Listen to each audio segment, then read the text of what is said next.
Do. Just kidding. No. Just kidding.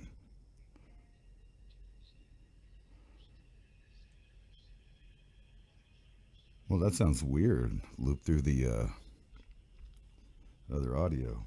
I got this stuff going.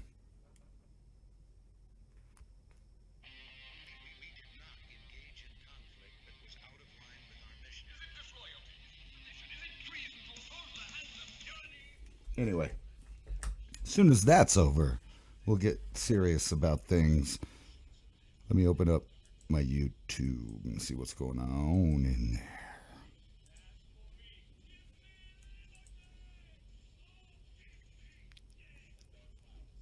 Give me liberty or give me death. You know, they never said, when thinking about that saying, who dies? You give me liberty or death. Death to you, death to me, death to everybody. Who knows? Could be either way, right? If you're fighting for your permission, your liberty, you might get death. However, those taking your liberty might be the ones they were talking about. You know what I'm saying? It's a party in here. It sure is. YOLO, mofos.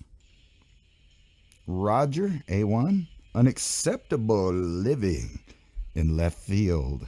And Val. And don't forget A1 steak sauce and James Dude. It is a party indeed. I forgot what I had lined up. We'll figure it out. We'll figure it out as we go.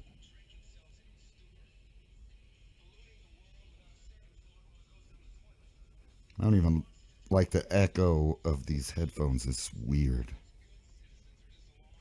Let's see. Kind of cotton mouth. Damn.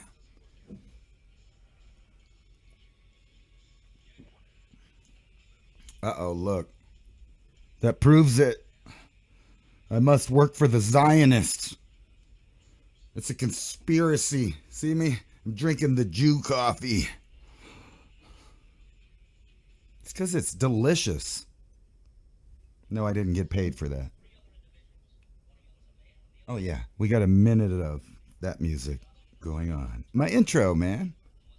I forgot about that. Oh, you know what? I'm live on Rumble too. Let's see what's going on over there in the Rumble town. There's no one over there. There's 2 people watching. Congratulations.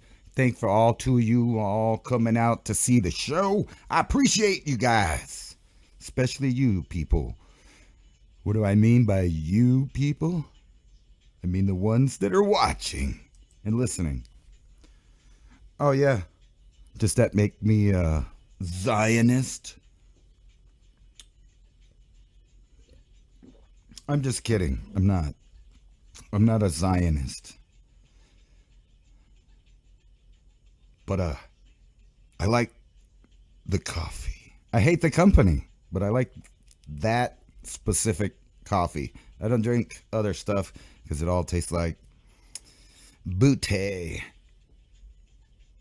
This one's like chocolate milk. So yeah, sometimes I give the bad guys money. The corporations. I'm just kidding. I don't even know who works at Starbucks. Except for that purple-haired chick that was upset that I called her ma'am. She might have got mad at because I said chick. And welcome to Mountain High Time. I'm your host, DJ Ransom, the Freedomist, but you can just call me Ransom. And you are at the same place and the same time. That's Mountain High Time, right here on Revolution.Radio, which, by the way, I heard was having some trouble reaching their financial goals to stay on. which is weird because, it's a free speech platform that's listener supported. So that means y'all out there in Radio Land kind of being cheap. Just joking. I'm not calling you names. But if you like hearing free speech still on the airwaves, at least here in the U.S., then I would think about donating.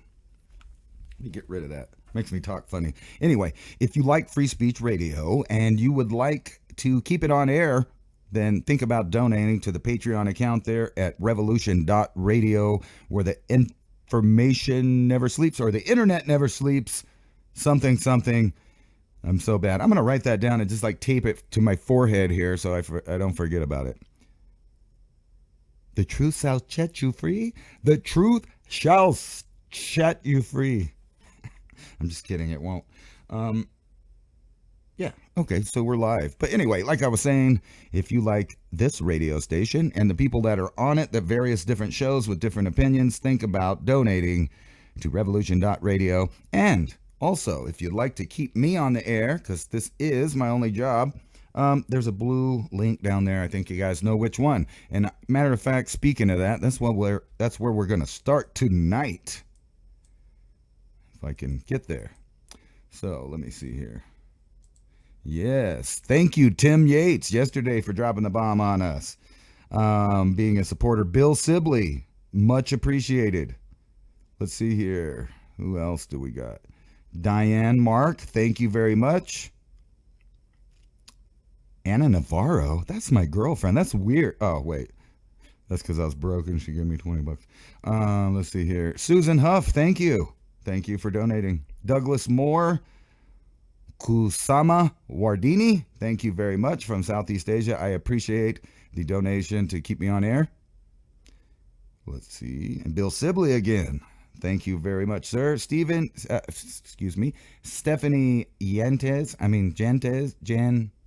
Janzen. I'm not trying to be disrespectful. I just, for some reason, when it comes to names, that part of my brain just starts going tongue-tied. But anyway, thank you, all of you, for helping out around here and keeping the lights on and the internet paid for. I very much appreciate it. And we'll just get into tonight's random thoughts from a stoner on the internet. Just some random stoner on the internet that you're listening to in the Mountain High Time Zone. If I could find my pages, we'll look at it. Can you guys not see that? I'm going to share it with you. There it is. I'm sharing it. Capturing the evolution of life on Earth. Key moment revealed in ancient fossils, according to Science Tech Daily. Let me see my chat room there so I know what you get. Just in case you guys are trying to talk about me behind my eyeballs in the background there. I'm going to be paying attention, watching you. No, I'm just kidding. I'm actually not watching because, I'm doing this. So don't get butthurt because I didn't talk to you in the chat room. And I'm also listening to watching or reading, rather, if I could get any words straight, the Revolution.Radio chat, which you can go to on the Revolution.Radio tab and join in there and see what they're talking about or whatever. Or you can hang out with the cool people at Mountain High Time on YouTube in the chat room. That's where the real cool people are at. They said it's a party in there. I'm quoting them, not me. So YOLO mofo. Anyway, let's get into the news here. Capturing the evolution of life on Earth. Key moment revealed in ancient fossils. And they got a neat little AI generated photo there. Researchers have precisely dated ancient multicellular fossils to 565 million years ago, using volcanic ash layer as time markers. These findings, based on fossils from whales, not the ones that fish in the sea, but like the place, and similar sites worldwide, shed light on a significant period in Earth's history when complex life began flourishing after a global ice age. Should I put on the NPR voice? I think I should. Here we go. A new study precisely dates ancient multicellular fossils, uncovering key moments in Earth's history and the evolution of complex life after a global ice age. I'm just kidding. That's tiring. Research led by Curtin University has for the first time precisely dated some of the oldest fossils of complex multicellular life in the world, helping to track a pivotal moment in the history of Earth when the seas began teeming with new life forms after 4 billion years of containing only single-celled microbes. In other words, the Cambrian explosion. Explosion, if you know what I'm saying. Isn't it weird how everything on life, like people out there sometimes argue whether or not God is a man or a woman or a they or an it or like the universal field of consciousness or whatever new hippie stuff is being said in different ways. But think about this. I ask you, is not the evidence that God is definitely a man? And here's some of that evidence here, and I'm going to tell you why. It's not why you think. But they're talking about the Cambrian explosion here, 4 billion years of containing only single-celled microbes. They were they-thems. And then someone, a single brave something back then, decided, you know what? I'm bored. I think I'm going to penetrate. And that's what tells me God's a man, because everything about life revolves around penetration. Every aspect of life, I guarantee you I could turn it into a scenario where penetration is involved. I'm just kidding. I'm not. You can believe in whatever version of the Almighty you want to. I was just making a joke, and in my God, my all-knowing, all-seeing, all-encompassing part of the universe God must have a sense of humor because he gave me one. So, oh well, suck on that. Hey, let's go down here and get into some of the science. Located in Coed Cochrane Quarry in Wales, which contains the richest occurrence of shallow marine life in Britain, we used outfall from an ancient volcano that blanketed the animals as time markers to accurately date the fossils to 565 million years, accurate down to 0.1%, Mr. Clark said. With similar Edicarian fossils found at sites around the world, including in Australia, dating the fossils identifies them as being part of an ancient living community that developed as Earth thawed out from a global ice age. These creatures would in some ways resemble modern-day marine species, such as jellyfish, yet in other ways be bizarre and unfamiliar. Some appear fern-like, others like cabbages, whereas others resembled sea pens, whatever that is. Anyway, study co-author Professor Chris Kirkland, also from the Timescales of Mineral Systems Group at Curtin, said the fossils are named after the Iridicaria Hills in South Australia's Flinders Ranges, whatever that is, wherever that's at. Well, it's in Australia, obviously, because it said so. Anyway, I think a lot of the cool fossils are over there. Some of the oldest geologic formations are in Australia, if I'm not mistaken. But actually, if you think about it, this whole lump of dirt is the same age, so we're all ancient here. We're just scum on the rock. The fossils, including creatures like the disc-shaped I already messed that one up, huh? Aspadella Tyrannovical. Oh, yeah, these names. Jeez, man. It's like you have to go to college or something to learn how to pronunciate. I'm just joking. Terra Novica. Is that how you say it? Maybe. Anyway, the fossils record the response of life to the thaw-out from a global glaciation, which shows the deep connection between geologic processes and biology, and probably the sun. Our study underscores the importance of understanding these ancient ecosystems in order to unravel the mysteries of Earth's past and shape our comprehension of life's evolution. Well, cool then, I guess. Let's go into more of this stuff. Now, I was reading this. Somebody sent this to me, and I'm still trying to find the original article. So if you have that, go ahead and send it to me, but we'll pretend like it's not from ancient origins for just a minute. New evidence shows modern humans first arrived in China about 45,000 years ago. A new study presents evidence showing that Homo sapiens, modern humans, arrived in China approximately 45,000 years ago, or several thousand years earlier than previously suspected. The original human settlers to the region. Now, see, this is where I I'm like, what? They mean Homo sapien or us, or Cro-Magnon, I guess, showed up 45,000 years ago there. But they don't put that. They just put modern humans, Homo sapiens. So we have to realize that there were already modern humans living there, as we find in the DNA records called Denisova now, or Neanderthal, right? Because we know that those other humans were also in these areas for hundreds of thousands of years. So the idea that humans, modern humans, just showed up, because obviously all of them were modern of their time because they lived then.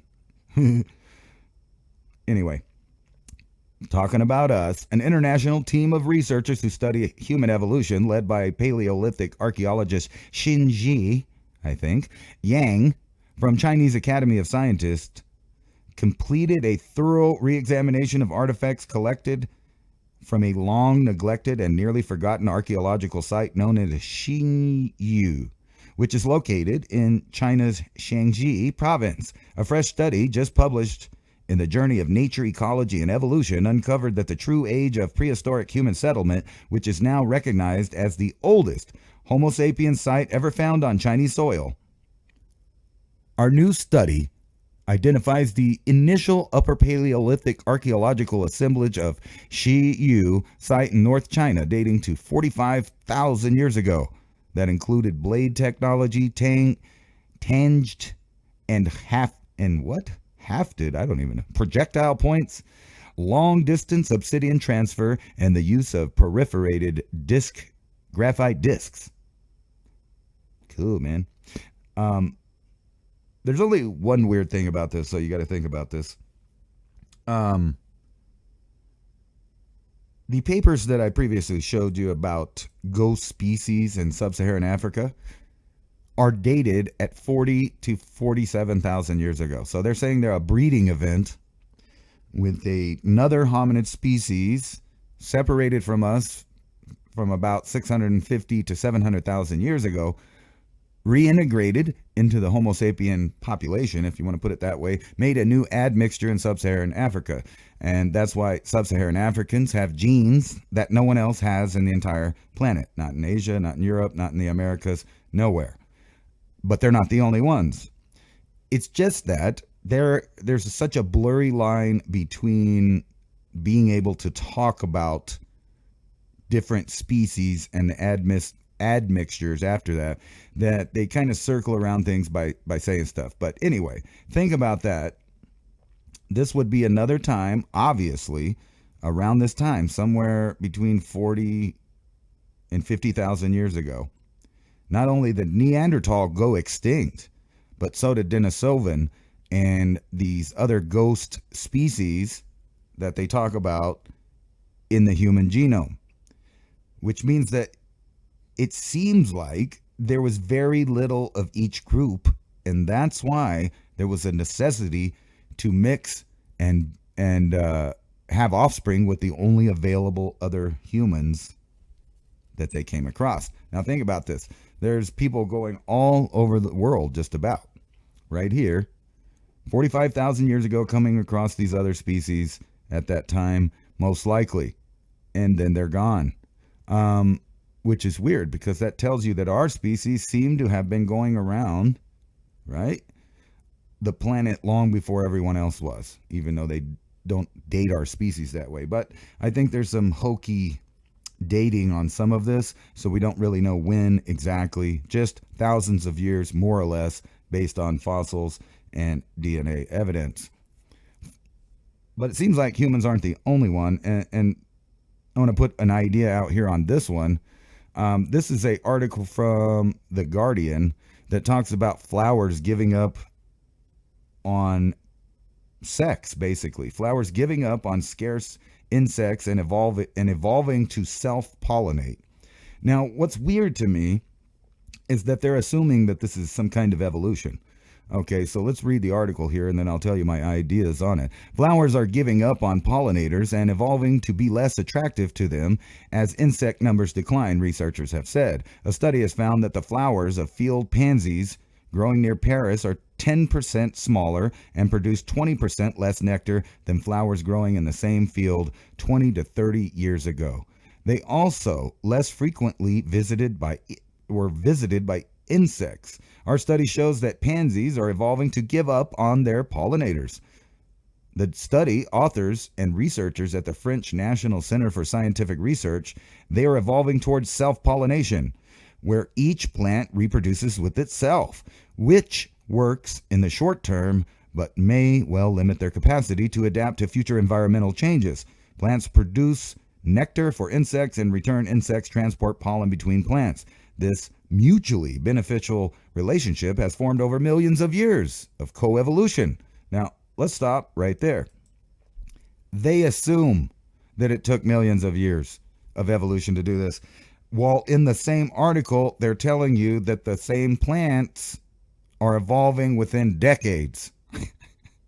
Okay, so in one hand, they're telling you it takes millions of years for this interconnected network of insects and plants, and that the plants slowly evolved along with the bugs to do a specific thing.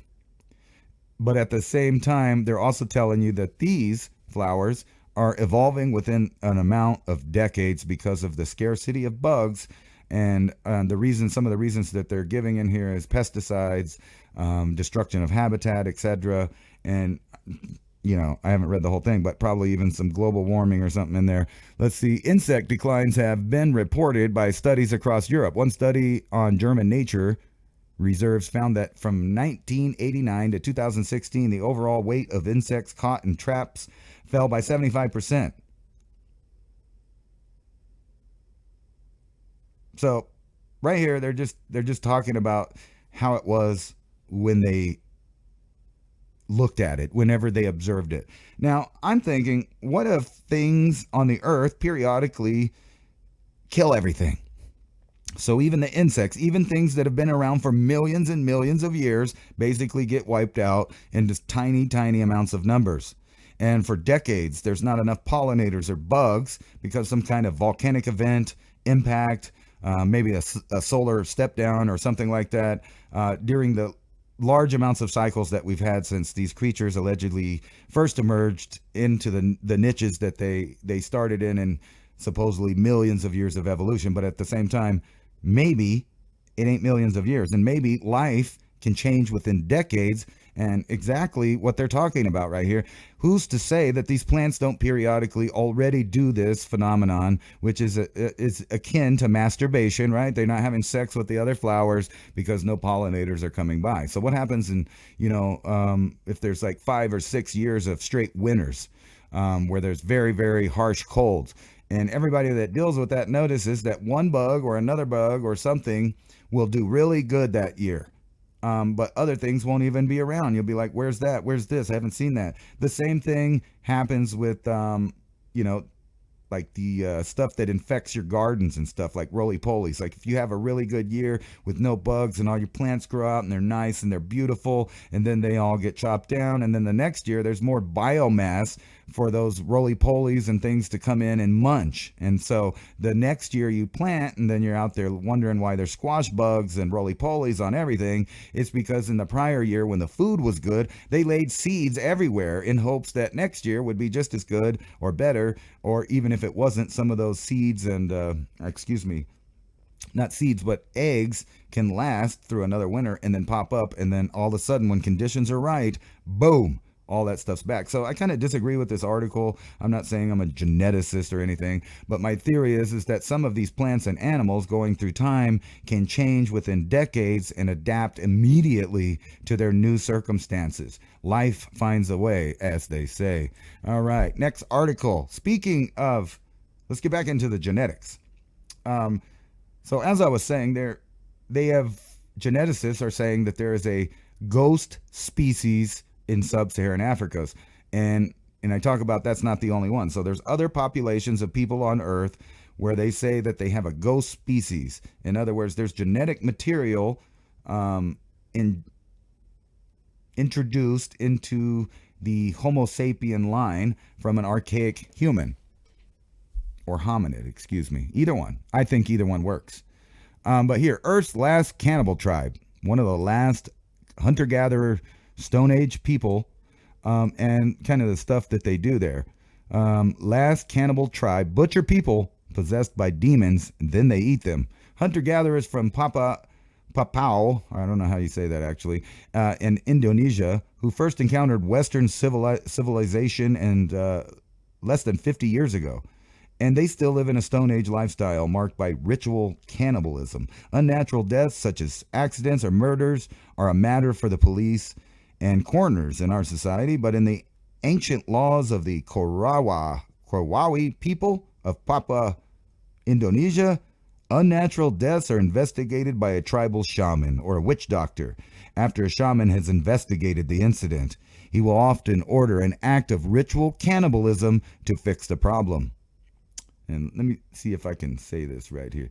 Korawai believe that shadowy evil spirits called Kakaui I don't know how to say it, live alongside us, sometimes taking possession of human bodies in order to carry out demonic acts. When the tribe member dies unnaturally, is often attributed to the actions of Kakua, maybe, explains the cultures and peoples of the world's pocket. Anyway, so my point being that these are ideas and technology straight out of the Stone Age, a long, long time ago, right? For every other group of human on Earth. But they somehow living in a bubble off the coast of Indonesia, and they're not the only ones. Here's the Adamans tribe, right? And this article is an older article from 2018 where an American was killed in India by an enraged Adamans. So an American man has been killed, they say, by an endangered tribe in India's Andaman and Nicobar Islands. Now, if you don't know who these guys are, they are a Stone Age tribe that lives off the coast of India. And somehow they've just been sitting there for thousands of years with no one noticing them. They don't have boats. They don't have anything past spears and bows and arrows. They're living in a Stone Age culture. But whenever we got genetic material from these tribes there, we found out that even though the Spanish that found them nicknamed them basically blacks or small black person, they called them negritas, they are not at all related to sub-Saharan Africans. And a lot of people would be assuming that because they look black, that they would be related to sub-Saharan Africans. But when they DNA tested them, they found out they're mostly more closely related to the people of India, right over the water from them, which kind of makes sense. And it shows you where some of the darker skin phenotype in India came from. When they did genetic tests on them, they found out that these islanders have no Neanderthal and no Denisovan. That means that they did not ever come across those other humans in their line of ancestry. However, DNA shows that they too have some kind of ghost species that contributed a large amount of DNA, being some of the oldest people on Earth. Somehow, weirdly, with all of the, the Aryan Indus Valley and all of the empires that followed that were around India, no one came across these guys just sitting out there living their lives, doing their thing. Genetic study of the Andaman Islanders uncovers new human ancestor. Some Asians possess genes that aren't Homo sapien, Neanderthal, or Denisovan, but another human species altogether, India study finds. Prehistoric species of men apparently weren't too finicky with their mating habits. A study done by an Indian to detect the migration of hominids in Asia throughout genetics was small but had startling results. The discovery of a new human ancestor, at least for some Southeast Asians. This mysterious hominid coexisted with Neanderthals and Denisovans, but was different species. No remains of it have been found yet, just like in sub-Saharan Africa. Just distant echoes of genes in the Andaman Islanders existing today. The traces of mysterious humanoids' DNA were found in 10 islanders belonging to the Jarawa, not Chihuahua, Jarara, and the Onge tribes, who inhabit the Andaman Islands, deep in the Bay of Bengal. The sequences were compared with genetic sequences of 60 people from mainland India populations with different ethnic histories and with publicly available data from other populations, the scientists explain. The study results are definitive evidence that the human ancestor Homo heidelbergensis gave rise to more lineages than just Neanderthal or Denisovan. The study also supports the theory that all Asian and Pacific peoples existing today share a single origin, say its authors, led by Mayuk Mandal. They all stem from a single wave of prehistoric expansion out of Africa, they claim. See, this is where things start not making sense again, contradicting an earlier theory of two independent waves of migrations. So now they're kind of going back on their different waves of people. Anyway, the research produces a new branch of the tree for human evolution, starting with the unknown ancestor some 600,000 years ago. Homo sapiens and Neanderthals split off from that ancestor, and Denisovans later split off from Neanderthal branch. Now, this is exactly the same kind of terminology that they use for sub-Saharan Africans. An unknown ancestor, a ghost species with years like 600,000 splitting off from the human population, or the Neanderthal tree, or the Denisovan branch of human ancestry. But what they never do is this the same ghost species as in sub-Saharan Africa? Well, they don't comment on that ever in these articles. Later, in the course of history, Homo sapiens who were left Africa mated with Neanderthals, members of that human-Neanderthal mix, continued on to Asia, where they split into a host of peoples. And at least some of those peoples, the ancestors of the Andaman Islanders, checked into the study, mated with a third ancestral species. Flash forward to now, the only population not to contain any Neanderthal or Denisovan genes, insofar as that have been tested, are Africans. In other words, the interspecies sex with both happened after the split between early Homo sapiens who left Africa and those who remained. So it's so bizarre that people think they know who they are. So, and this kind of goes to also that the black phenotype doesn't only come from Africa, or didn't only originate in Africa. Evidently, it originated also in Asia with people that are totally unrelated to the people that live in Africa. That's pretty trippy, don't you think? Yeah, Piltdown Man, right? The con of the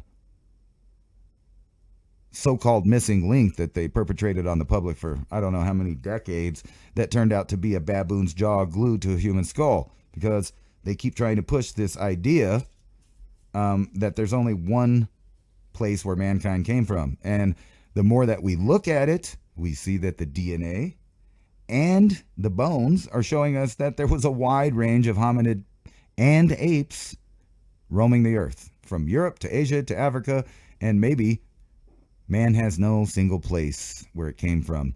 Immune properties in ancient DNA found in isolated villages might benefit humanity today. Genetic diversity among hunter-gatherers of Indonesia, including the last significant vestige of DNA from an extinct human cousin. Now, a lot of people are getting into this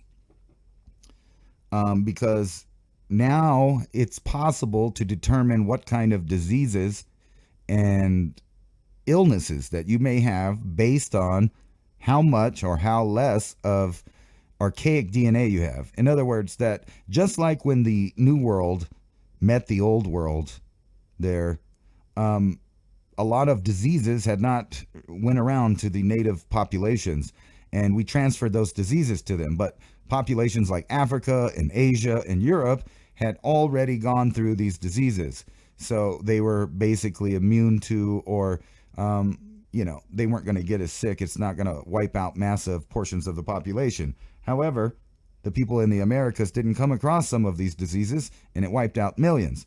Now, when we're talking about what happened between 50,000 years ago and 40,000 years ago, when we know that there were breeding events from different hominid species in different places all around the world happening between that 10,000 year period, and then those other species disappear off the planet, I think it's fair to say that we may have killed millions of people that were in ultra small populations. I mean, think about it. What if there was only 100,000 Denisovans alive at one time, and they had a complex, system of how they talked to each other and socialized, and Then all of a sudden they come across human beings of a different kind, and boom, they're all sick. Boom, there's barely any of them.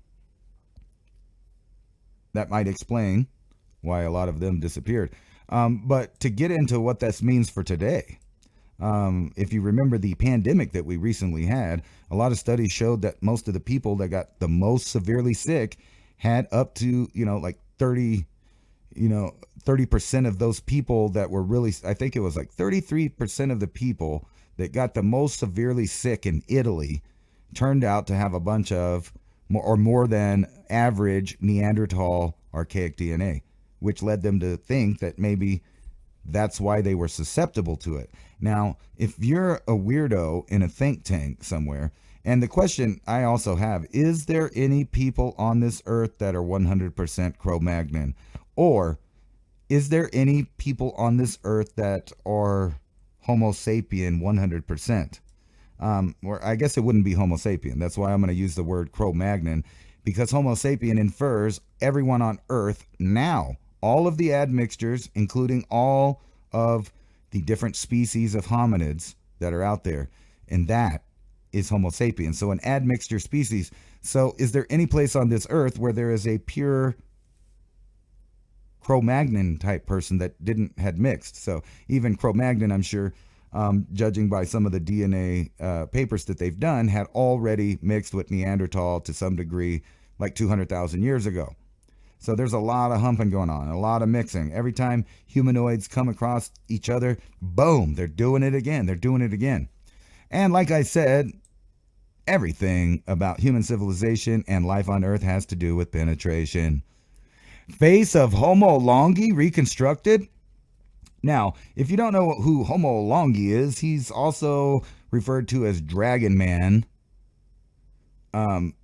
So a Brazilian anthropologist has reconstructed the face of an archaic human species, Homo longi, from a well-preserved skull discovered in northeast China in the 1930s. This is the one with the big eyebrow ridges. So it looks like, not like a Neanderthal. It looks more like the round skull of a Cro-Mag, but with the eyebrow ridges and chin of like Neanderthal. So it was a different looking human being that was living at that time. But anyway, Homo longi is an extinct species of the genus Homo that lived in Asia during the Middle Pleistocene. Nicknamed Dragon Man, the species was identified from a nearly complete skull dated to 148,000 years ago. The fossil was discovered in 1933 when a bridge was built over the Chungo River in Harbin City. I'm not even going to try to say this. Heilongjiang province. Probably not how you say it. Because of its unsystematic recovery, the long time interval information about the exact site, the fossil layer was lost. But, a lot of people are theorizing that you might be looking at Denisovan. And, that's very interesting because, no offense to anybody, but this does look like an Aboriginal person of Australia or some of the Polynesian islands. Not the over, big ridges, but the overall look right here. And we know that Denisovan has a large amount of DNA contributed to Southeast Asia and the Pacific Islands all the way down to Australia and the Aboriginals there, being from a non-sub-Saharan African source. Anyway, that's kind of a trippy thought to, like you came across this dude in the woods and, he's smart and he's cool and he shows you what's going on in his neck of the woods. And then he brings you back to his village. And guess what? There's some honeys there. There's some good looking honeys with some full chests and big backs. But, they got a little eyebrow ridge. But you know how guys are. They'll be like, well, I'll take one for the team. Anyway, let's move on. Oh, speaking of which, living DNA. If you would like to contribute to my personal project, I was going to do a show that talks about my ancestry because, as far as I know, it's kind of in question, part of it. And then, I also want to find out how much archaic DNA I have specifically, and then talk about that. And, that gives you a good idea of where your ancestors were, who they were humping, stuff like that. So that ought to be interesting. The problem is I'm a poor dude and I don't have an extra $100 to get that. So if you'd like to donate to that, if you think that's something interesting to find out, you can order one for yourself or you can help me order mine. And I was going to do a show talking about that. Please and thank you. Anyway, hominid carpenters, cattle cults, and other top world archaeological stories of 2023. 500,000 years ago, before our species even began to emerge, somebody in what is today Zambia built a structure out of wood, notching the logs so that they would fit firmly. If that interpretation is correct, it changes everything we know about hominids could do. Advanced construction was not on our list of expectations for them. Turkey brings the story of an unexpected fossil monkey. American brings spy satellite. Oh, yeah. And by the way, think about this. A fossil monkey and other ape fossils have been found in Europe. Weird, huh? Even though they're supposed to all come from Africa. But I have a feeling that they only have like 1 or 2% of the picture when it comes to knowing what was going on in the past because, well, let's face it, fossils are rare. And fossils only tell you what happened at that particular time in that particular place and doesn't tell you the other 99% of information and story that was going on around the world at that time. So it's just a little keyhole idea. It's like getting 1 pixel out of an entire, 4K television and trying to watch that 1 pixel and tell everybody you know what was going on. We know some things because, the fossil shows that, but trying to infer other things or tell you what was going on or what people were, the most advanced people were or the least advanced people were at any time is kind of a joke. So Turkey brings the story of an unexpected fossil monkey. America brings spy satellite images from the Cold War, and Ukraine begins a cave where people had been hiding for 6,000 years. Most recently, Jews hiding from the Nazis. So let's get into these cool stories. And if you're on Mountain High Time, you can see the pictures that come with it. So here, 500,000 years ago, hominids built notch structure in Zambia. So that would really throw things on its head if that were true, and maybe it is. By a spectacular waterfall in what is today Zambia, archaeologists discovered a notched wooden structure that they believe is 500,000 years old. So, wow, that's pretty cool. Let's go to 10,000 years. Earliest baskets in Europe. In southern Spain's Cave of the Bats, starting at about 10,000 years ago, people buried their dead with stunningly crafted baskets that would shame the finest arts and crafts markets of today. They also made stunning sandals, ditto. Anyway, let's see, what time is it? Okay, so we got about 17 more minutes here on Revolution.Radio before we take a 5-minute break. So let's get further into some of these cool stories from 2023, which I meant to do a few weeks ago, but I thought today would be a good day to do it. How about that? Poidrabard flies over Syria, and he saw Roman forts. Yes, he did. And then during the Cold War, American spy satellites passing over Syria to take pictures that have finally been declassified, and it turns out that there were more forts than pilots had thought. Yes, there were hundreds of them, and it turns out Father Antone's interpretation of what he was seeing was all wrong, and we're seeing those cool forts there on the TV. 8.7 million years ago, fossil ape in Turkey makes monkey of theories. Yes, our species emerged in Africa? ? Much of the rest of it is up for grabs. And fossil ape, wow, who writes these things? Antediluvius Turkey has trashed existing theory by existing 8.7 million years ago in Turkey, which cast darkness on where hominid line emerged. That referring to everything ape, including us, if you didn't know that. When ancient Rome tried to tame nature. That could be more fun than a reenactment of a naval battle on a hill. Not planning it, one guessed based on the results of a Roman doing that very thing in Pergamon, which today is Turkey. This is what happens when you carelessly divert a brook. Anyway, what we're looking at is like a really old big arroyo and dam, and it looks like they flooded themselves.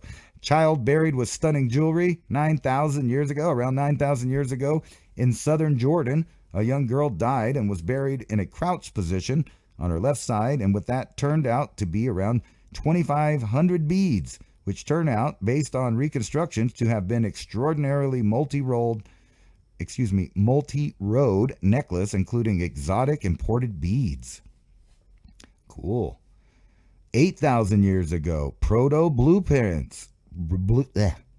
Hold on. I think I need some more Java here. I'm starting to get tongue-tied. There we go. And a little stuttering medication. Yeah. All right. Where were we? Proto-blueprints carved into stone. How exactly did prehistoric people make structures so big you can only see them from the air? Read here and find out. What structures, you ask? Unhappily, the answer is mega traps. So vast that they could catch whole herds at a time. Why they wanted to do that? Well, we don't know. Well, of course we do. This is the beginning of 8,000 years ago is the beginning of what we know of as domestication of animals. And not only that, think about the Younger Dryas period when you had Clovis man pushing herds, like lots, hundreds of thousands of animals, carving them up. They must have had a giant population to do that kind of manufacturing, chopping up all these super large bison. And I'm not talking about the bison of today. The bison of their era were 3 or 4 times larger, bigger, thicker, stronger, faster, and with bigger, more menacing horns and hooves. I mean, think about that. Yet, Clovis man was pushing them off cliffs, cutting them up, and doing all kinds of manufacturing to feed what seems to be a massive population, but then they died, and they disappeared.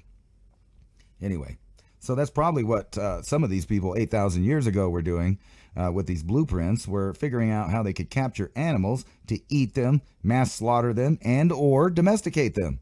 That's just my opinion, that last part, but that's about the right time, I would think. 20,000 years ago, a lady loses a pendant. About 20,000 years ago, a woman in Siberia had a pendant made of an elk tooth. She wore it for a long time, then maybe she lost it or died, but in any case, the pendant became imbued with her DNA, and that is how we know it belonged to a woman. And here's a picture of a pierced deer tooth discovered from the Denisova cave, and that's where you get the name Denisovan, as out of that same cave, because some hermit named Dennis lived there, and they just named everything after him. Weird, huh? Anyway, 86,000 years ago, Surprise Cave of Monkeys. Right now, the state of thinking is that all non-Africans stem from what modern humans exist from Africa starting about 50,000 years ago. See, modern humans, I'd leave Africa as much as 200,000 years ago. Somebody is really not good at typing stuff. I mean, I'm not even that good, but whoa, they didn't even try on this article. Anyway, Africa as much as 200,000 years ago or even more, but their lineages went extinct. Traces of them are beyond rare. Yet there are on Laoton mountaintop where remains of modern humans from 86,000 years ago, extinct. They have no living descendants today. That would have been, like a whole different lineage of people that would have been tripped out, huh? What happened to them? The world may never know. 42,000 years ago. What does the fox say? I'm sorry, I had to do that. Foxes have been eating our garbage for longer than dogs have. We probably don't have pet foxes for much of the same reason as we don't have pet rats. Most of us don't anyway. But the fact is that synanthropism began far before sedentarism. So isn't it about time we get used to it? That was just Anyway, maybe 10,000 years ago, early 20th century pilots had quite the mania for flying over the Middle East, yet another pilot saw vast structures that turned out to be from the Neolithic. But in contrast, the kite megatraps, the mustatil, were ritual sites for a prehistoric cattle cult, the archaeologists concluded. All right, here's one. 1940s, Hebrews in the Galatian cave. How 2 men who hadn't met found themselves on track of the same Jews who had hidden from the Nazis in caves in Galatia, which people have been hiding in for 6,000 years. You ever wonder, like, if you go out hiking or something and you just take a crap that, 10,000 years ago from now, some nerdy science guy is going to come and he's going to excavate your poop, and they're going to be like, look, he was eating GMOs, we can tell, and he had butt cancer, and we think this, we don't know what this is, it's artificial, something's plastic in his poo-poo, so we know this was the time that it was, because it was after the introduction of plastics around the world, which has an overall worldwide layer, so we can time the point when everyone started getting cancer and dying. Oh, did I say that out loud? Anyway, the 12,000-year-old duck call and other top archaeology stories in Israel from 2023. It's cool stuff. But it looks like we got about 7 minutes, so let's just go through some more of these before we go on. But think about that. 12,000 years ago, somebody was out there quacking on his duck call. Quack, quack.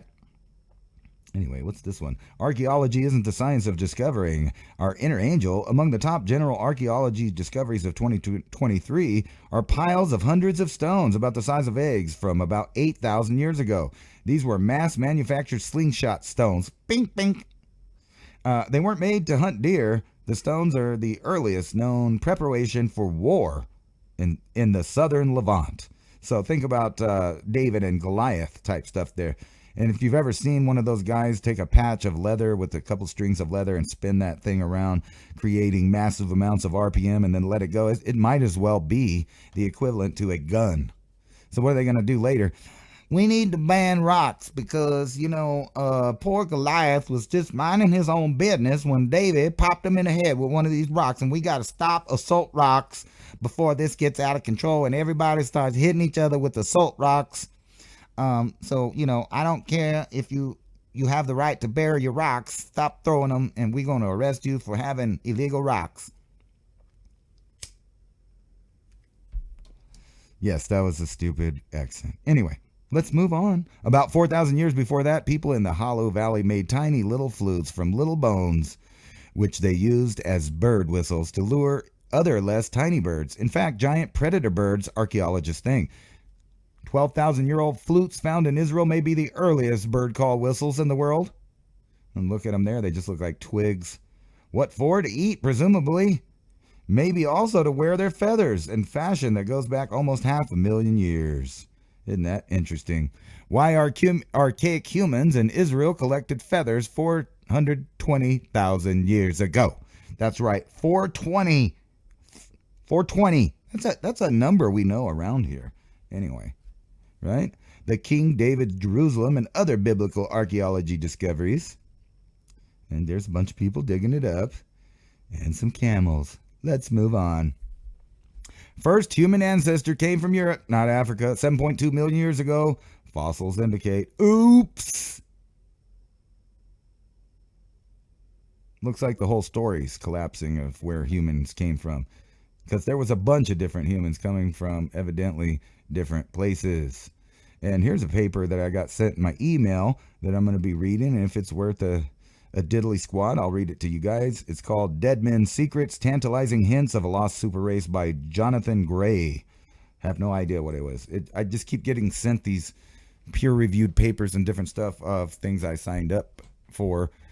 And wow.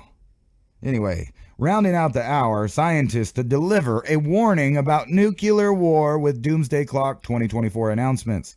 And like I was saying before, is there going to be a bunch of nerds from some other kind of Homo sapiens species in like 1,000 years digging us up saying, yeah, this is when they died from nuclear war because, they ate all that GMO and they had to take out all the DNA because it had been destroyed over years with massive amounts of epigenetics damage, mRNA, etc., etc. Yeah, I said that for you. That's right. There's a guy out there who knows what I'm talking about when I say etc., etc. I know it's etc., but I don't talk that way, so get over it, dude. It's almost that time again, time for the annual update of the Doomsday Clock, the symbol for how close the world is to civilization-ending catastrophe. First set in 1947, the doomsday clock warns humanity about how close or how far we are to destroying our world with our own dangerous technologies, like those little rocks on the leather straps. Remember what you think they were back then, man? The end of the world's coming, man. I saw like 15 dudes, and they had a bag of rocks, man. They had a bag of rocks, and they weren't selling the rocks, and they weren't smoking the rocks, man. They was like spinning them and then killing people with them. Anyway, we are destroying our world with our own dangerous technologies. It is a metaphor, a reminder of the perils we must address if we are to survive on the planet. According to the Bulletin of Atomic Scientists, which set the symbolic time each January. In recent years, the clock settings have mostly reflected the risk of nuclear war. Nuclear war, man. Nuclear war. And the dangers of uncontrolled climate change. You knew that pesky climate change was going to get in there somehow. Right? That pesky climate change. By the way, how you guys doing out there across the world with that super warm climate change, global warming that's been freezing everybody's buttocks recently, at least in the U.S., as our little polar vortex came down and, gave us all that global warming goodness. This year, the clock will be updated Tuesday, January 23rd at 10 a.m. Eastern Standard Time in Washington, D.C. The last announcement in January 2023 came before the beginning of the Israel-Hamas war, but amid nuclear tension surrounding Russia and their involvement in Ukraine. I think they wouldn't mind blowing up a few cities. I mean, it'd get them out of trouble. They'd have a whole new era of, rebuilding stuff. They could yell, "Never forget," till we all barf again. Here's a funny one. I thought, for you guys out there that believe in weather modification, Trump ally Laura Loomer brutally mocked online for claiming that Nikki Haley is using weather to steal the Iowa caucus. And if you don't know, Trump won the Iowa caucus, so there you go for that. If anybody was thinking Nikki, I don't like Trump because of Warp Speed. I think it's all made for TV at this point. I'm sorry, I really think it's all central casting. Maybe there is some degree of independence in these people, but they're tied down so much with promises and links to organizations that I don't think that anybody at that level could ever reach or attain power in the United States without having 10,000 strings reached and, being pulled on from their butt. But anyway, never Nikki. Let's pretend that the voting is real. And I'm going to go with, Rand Paul, who says never Nikki. I don't think we need another neocon in office, and I'm not down with her. Now, Trump, hey, if you guys want Daddy Warbucks to sell you some more of those medicine jabs instead of dabs, you go right ahead. But what is the alternative in your belief system? If you believe that these things are real, you got what? That sniffing pedophile looking dude that goes around sniffing all the children. Who you got? You got that communist guy from California, Newsom. You got old Funky Feet from Florida. You got what's his name? DeSantis. Who else you got? Nikki Haley. Give me a break. Get out of here. Get out of here with that. Get out of here with the neocons. Basically, Nikki Haley's like Hillary Clinton for the Republicans. Let's go to war. Let's go to war. Let's go to war. Let's go to war. Don't you guys that are out there in the Democrat and Republican parties ever get sick of your leaders doing the exact same thing as the other party, but sitting around bitching and whining about how the other people do it? Anyway, that's the end of the break. We'll see you back in a second. Oh, not end of the break. That's the end of the segment. There we go. Now we're muted on the radio, and we'll be back here in about 5 minutes for your viewing pleasure. Let's see here. Here we are. Today, the demand for gold continues to flourish globally. History proves that fiat paper money is designed to go to zero through inflation, whereas gold has intrinsic value in which it maintains forever. Paper money is a debt instrument. Gold is an asset of wealth in its own right. It does not depend upon any governments, corporations, or individuals' promise to repay. ITM Trading has spent the last 27 plus years developing a team of expert researchers and analysts to make this possible. Simply put, we build strategies which are historically proven to protect your wealth and assets through any economic downturn or currency collapse. Schedule your free gold and silver strategy call 866-834-1422. That's 866-834-1422. Or go to learn.itmtrading.com/MIAC and keep watching Mountain High Time and Mini Ice Age Conversations if you know what's good for you. Imagine, if you will, a glimpse into the possible outcome of a million mistakes. What you are about to watch is a nightmare. It is not meant to be prophetic. It need not happen. It's the fervent and urgent prayer of all men of goodwill that it never shall happen. But in this place, in this moment, it does happen. In the midst of it comes unexpectedly over the phone the announcement of the President of the United States, the warning from the very top declaring a state of emergency of suspected enemy missiles approaching. It's anyone's guess where they might land. What city will be obliterated? How many could be lost? And last but not least, will it be me? Will it be my family, friends, my square inch on the map? Minutes go by and nothing.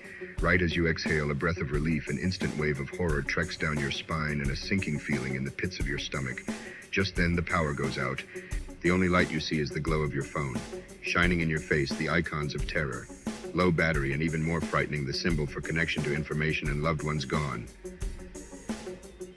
You try the landline in your office, desperate to contact family. Nothing at all, just a bone-chilling empty silence.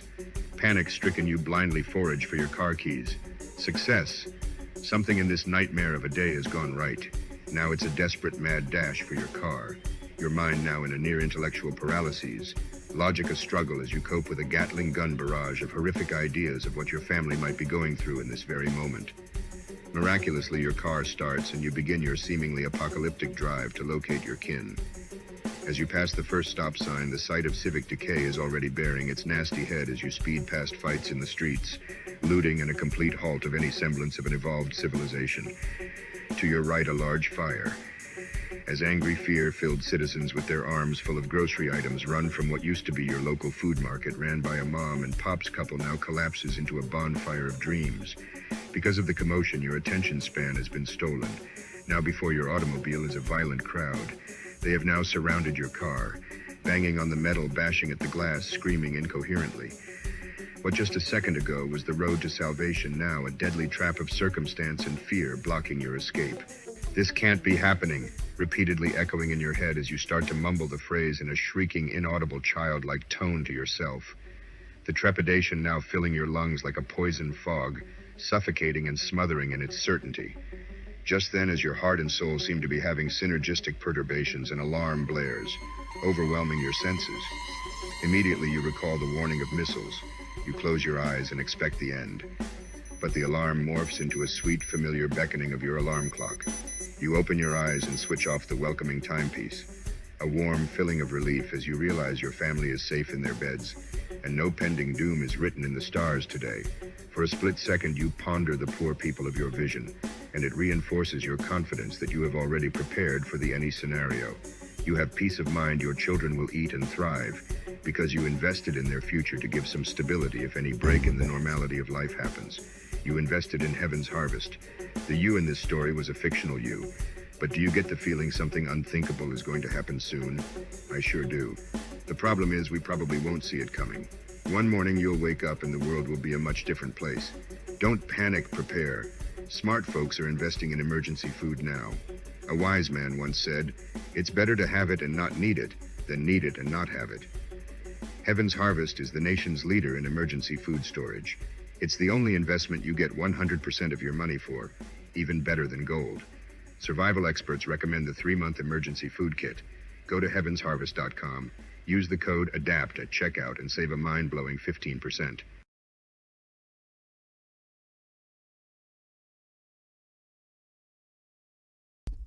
And welcome back to Revolution.Radio. This is Mountain High Time, and you're listening to me, That's your host, Ransom Godwin. This is the place where it's the same as the time. It's Mountain High Time. And I hope the weather is partly cloudy for you guys out there. It is for me. Dab, dab, dab. Excuse me. Oh, let's see. Where were we? Let me look in the chat and see what's going on here. Two cheeks to the same hashtag. No, I'm just joking. So what's going on? What are you guys talking about in there? You guys are just hitting it, aren't you? You guys are just toking it and stuff. Dabs, not jabs.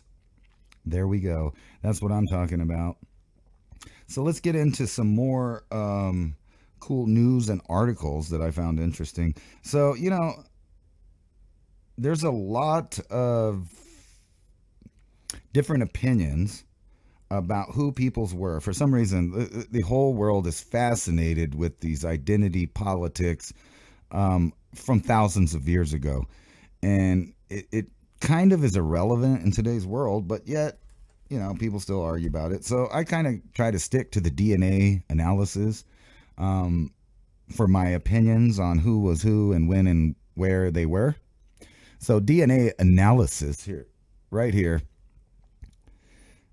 of Minoans and Mycenaeans, genetic origins right here. So there's a lot of argument about, say, who built the pyramids, what Egyptians look like in pre-pharaonic times and pharaonic times compared to now, what the people look like in the Levant in the ancient past compared to now.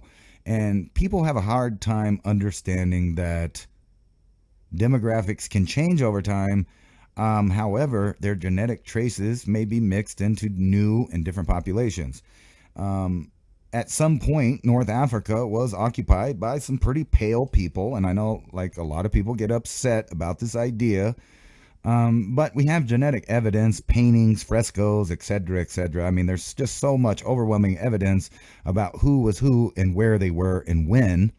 That we know certain groups kind of diffuse civilization out to the rest of the world, and upon meeting them, they were Stone Age populations still.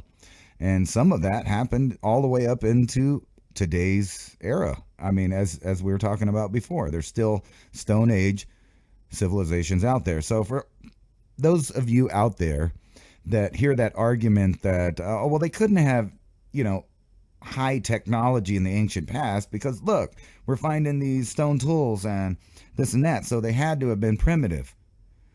The problem with that is today's world has Stone Age civilizations living side by side with technologically advanced civilizations all over the world, from the Amazon to Africa. So for the first time, scientists have recently obtained genetic material and analyzed genome sequences from the ancient Minoans and Mycenaeans. If I say that, I always mess up that. But anyway, let's just go with the Minoans, who lived there 5,000 years ago. The new analysis suggests that the Minoans share a great deal of their genetic heritage with these the Mycenaeans. I don't know how to say that. Here, let's find out. I'm going to just copy that. Let's see how the robot says it here. So you guys might get an echo. Doo-dee-doo-doo. If it'll load. No, I want to hear it out loud, man. I know you guys, there we go. You guys probably are super educated and already know how to say it, but, I like to find out. Here we go. Play it. What's going on? It's not playing. Here we go. Oh, I need my headphones. That's why. Here we go. You gonna play it? Mycenaeans. I thought so. But my brain kept trying to mess it up anyway. Anyway, let's get back to that. Wrong thing.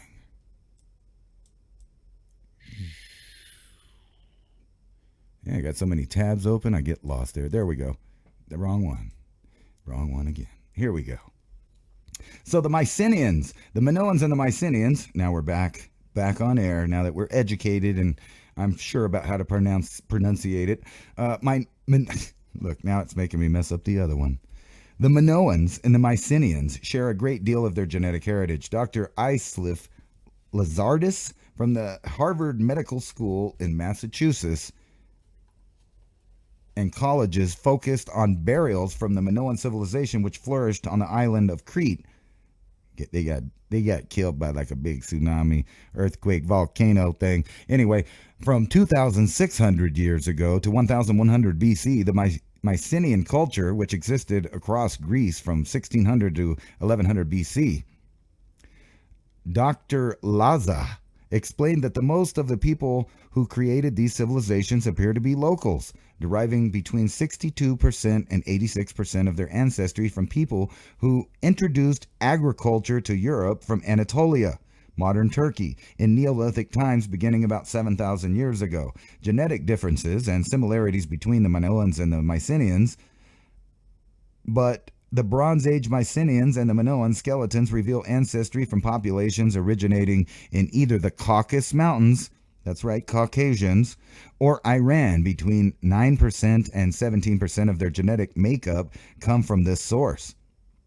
In addition, these team papers of the Journal of Nature reports that the Mycenaeans, but not the Minoans, show evidence of genetic input from people who lived further north on a flat grassland that stretches from Eastern Europe to Central Asia. I don't know. That might be those same, people that came out of the steppe and introduced their culture into India as well, that brought the horses and, the wheels and all that stuff, buggies and language. Anyway, between 4% and 16% of their ancestry came from this northern source, while Mycenaeans are known to have spoken an early form of Greek. The earliest recorded language spoken by the Minoan people on Crete, known as Linear A, can be read but not translated, implying that it belongs to a distinct but unknown group of languages, not coming from the same source that almost every other language comes from. Modern Greeks, descendants of Mycenaeans, after genetic analysis, the Mycenaeans have also been linked to modern-day Greek people. New emerging DNA evidence that suggests that living Greeks are indeed descendants of the ancient Mycenaeans who ruled mainland Greece and the Aegean Sea from 1600 BC to 1200 BC. The evidence comes from the study in which scientists analyzed the genes from the teeth of 19 people across various archaeological sites with mainland Greece and Mycenae. A total of 1.2 million letters of genetic code were compared with those of 334 people across the world. Genetic information was also compiled from the groups of 30 modern Greek individuals in order to compare it to the ancient genomes. This allowed researchers to effectively plot how individuals related to one another. Now, I'm sure if you were paying attention, and you're not a goldfish, I pointed out that, sometimes in these fields, when they say something's totally a certain way, your deductive logic and reasoning should kick in there. When they're using these small percentages of stuff and small amounts of people tested, doesn't mean conclusively that all the people at the time were of a certain kind, or that all of the people of now are a certain kind or of a certain descendant. That's idiotic to think. You can't go into a genome of like hundreds of thousands of people or millions of people and test 334 people and say, well, it matches. That's effectively, we know they were the same people, period. Those were only, how many individuals did they say on the island? No. Let's go back up here. 4% of 16% of their ancestry. No, that's not it. I forgot where it was, but it's a very small amount of people there that they tested, and then a very small amount of people in modern times that they tested. So you can see that if you wanted to have a bias in this information, it would be very easy to do that. However, let's talk about the art, which has nothing to do with the people picked or the people tested of DNA, but is versions or could be versions of the way it was in life back then. And again, you're only finding a small percentage of these things, which means that other houses, other things that are destroyed might have had a different kind of art or a different history depicted on the walls of the same place at the same time in the ancient past. And indeed, we actually see that happening in Egypt, where there are places that we've unearthed propaganda from some of the kings and pharaohs at the time, telling their people within their borders that they had won wars that they were losing. And the archaeology says, while they were losing that war, they were shrinking in territory while being attacked, but yet, they were putting out propaganda. So you can't trust anything totally. However, when you look at the Minoans, the Mycenaeans, the ancient Egypt, people depicted on the wall, what you see usually is the men depicted as red or brown or olive, depending on the fading of the paint. Most likely the red was some form of red ochre that they were smearing across their skins, and or, I don't know about you, I'm a pretty white dude. Like I said, we're going to test the DNA and find out exactly what. I know I'm part Greek, actually. I know I have some German, Irish, English, Welsh, Dutch, possibly some Native American, other things that I probably have no idea, no clue about in my ancestry. Those are just based on names in a family tree, those groups, and the assumption of who they were and who their parents were. Because you got to keep in mind, just because something's written down doesn't mean that, Uncle Jojo wasn't, doing some time behind the woodshed with the neighbor, and he's actually the daddy and things like that. We don't know. We weren't there. But anyway, so they're saying for the first time they've obtained material, genetic material that they could test.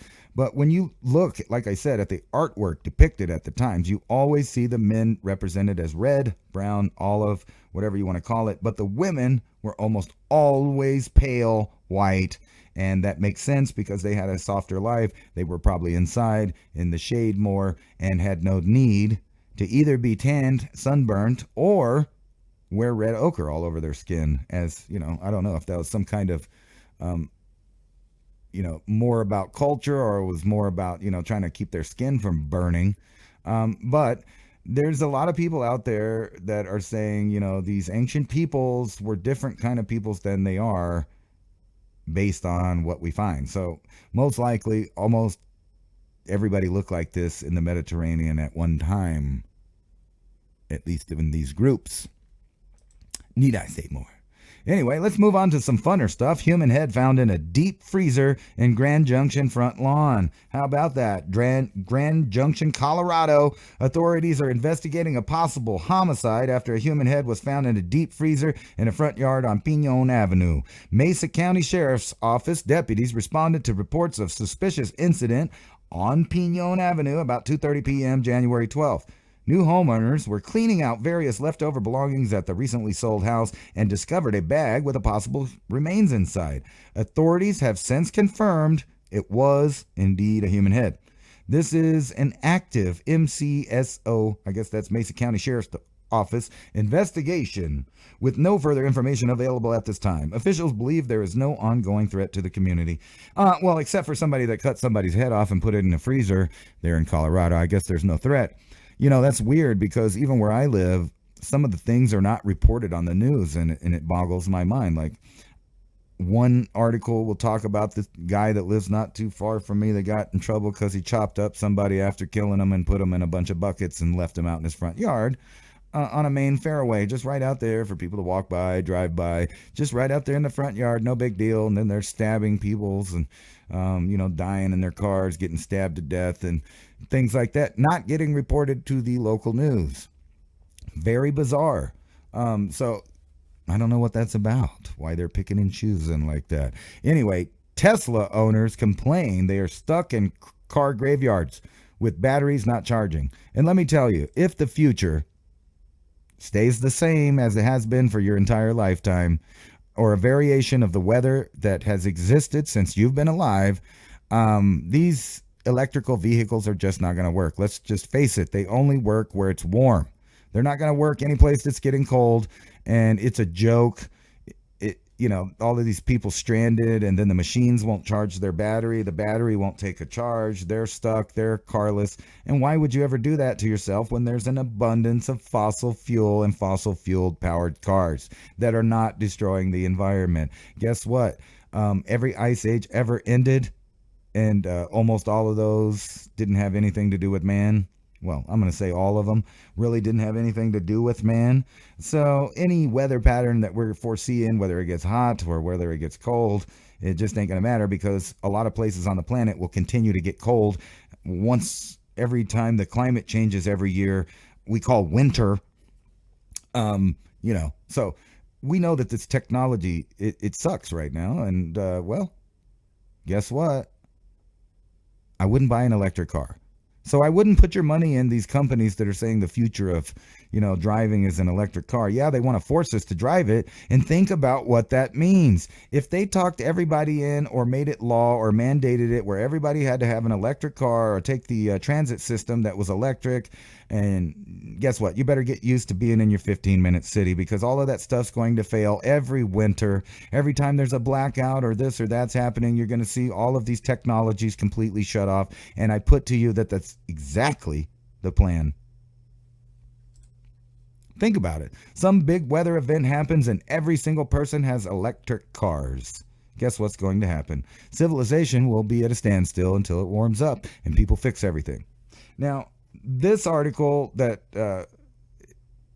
it was just in here to demonstrate something, and I kind of had it out of order here, but let's check it out anyway. If you've ever heard me talking with people on my shows and I'm talking about a tiki pose, this is what I'm talking about. So all through Polynesia, there's these stone megalithic, and some of them modern, and some of them not very big, but what you usually see is these bizarre characters. And if you can see right there, let me zoom this in a little bit for you guys.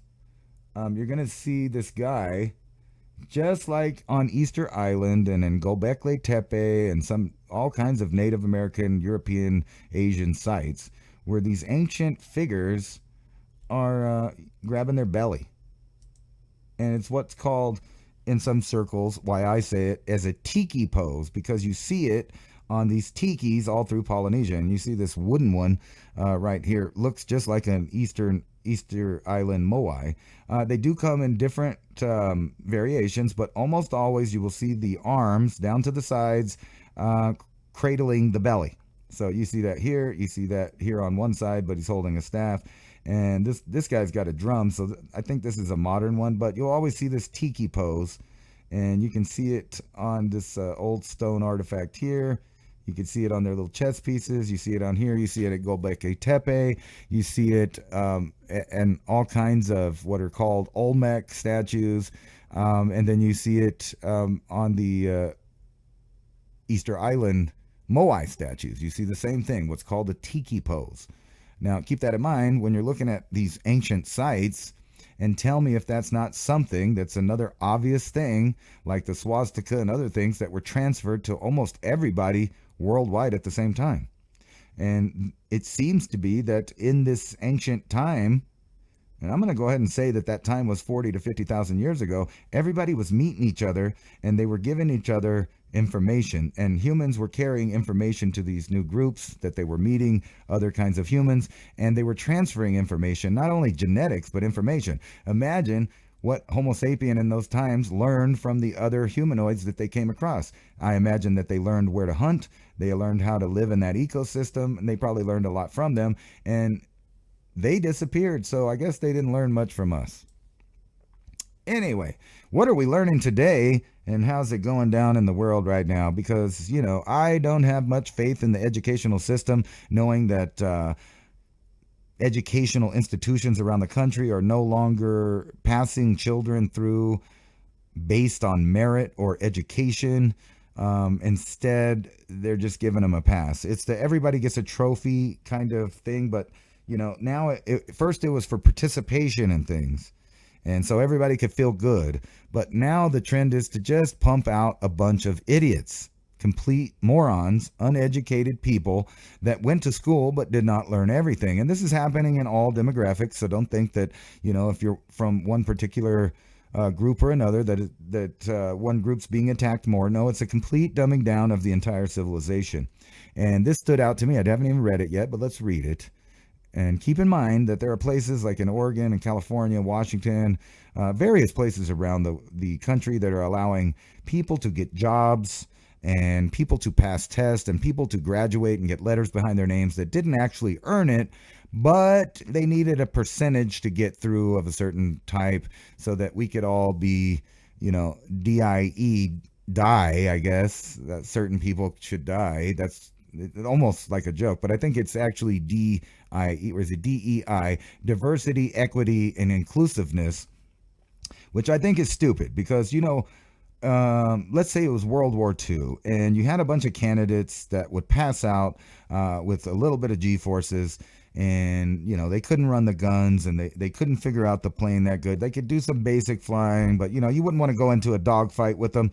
But they're saying, hey, you know what? We got to have a percentage of everyone in here, so they got to get represented equally. It doesn't matter who can actually fly the plane or not.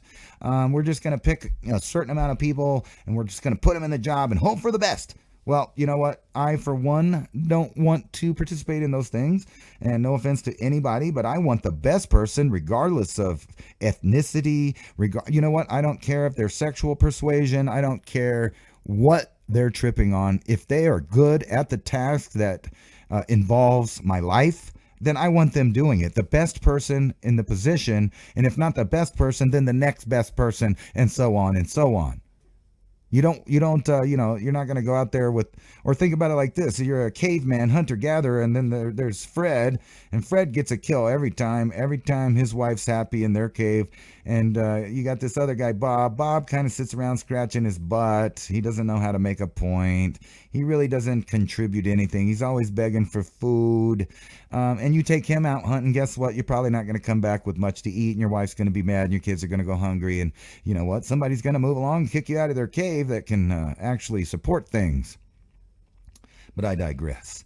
Game of Life, one of the world's best universities, is teaching students how to get good at video games. And they misspelled get and good for whatever reason. I guess, I guess Generation X is the new old people that doesn't understand crap, or at least we're emerging into that lane of existence where younger and younger people are going to think that we are morons, even though we're the last vestiges of civilization on Earth.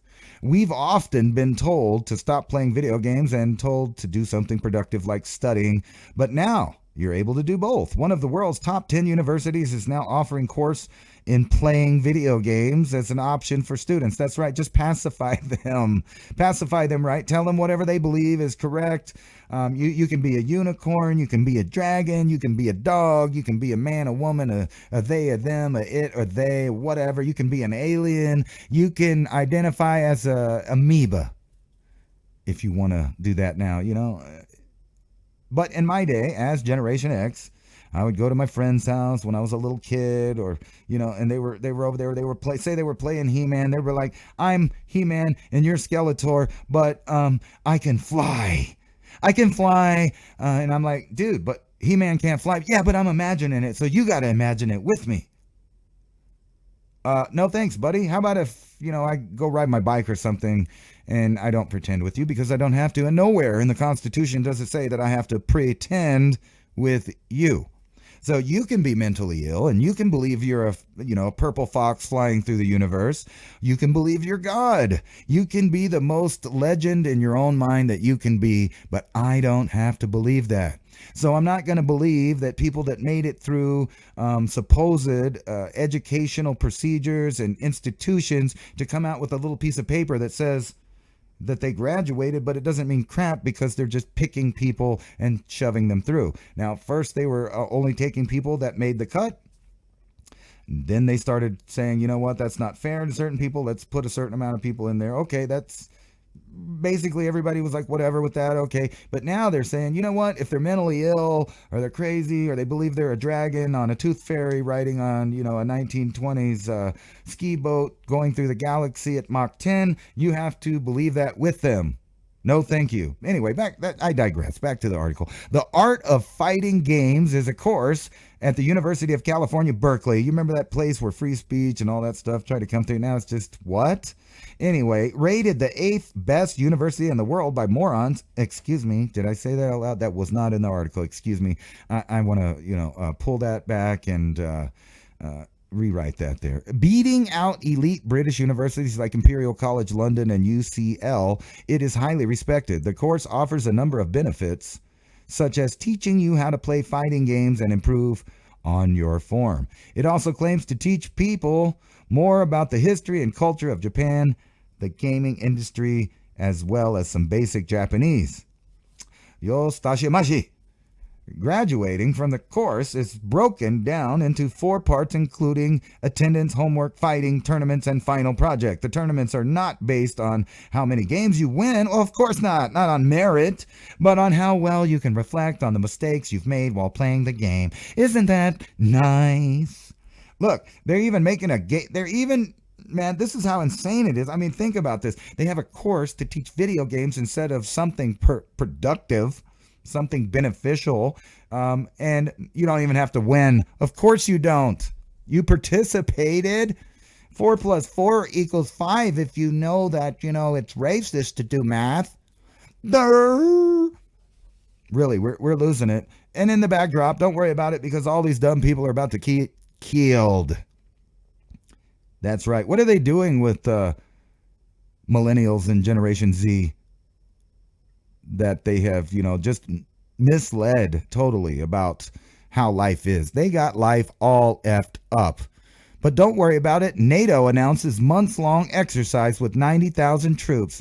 NATO announced Thursday that it would begin its largest military exercise in decades next week, involving 90,000 troops and testing all the allies' ability over months to engage in a conflict with adversaries like Russia, which is not my adversary. They're not, as far as I know, I was cool when they knocked down the wall and started, running the pizza commercials and being capitalists and saying they wanted to be friends with the United States. But, NATO and the United States said, you know what, we're bored and we missed the good old days and when we were enemies, so you're going to be an enemy again.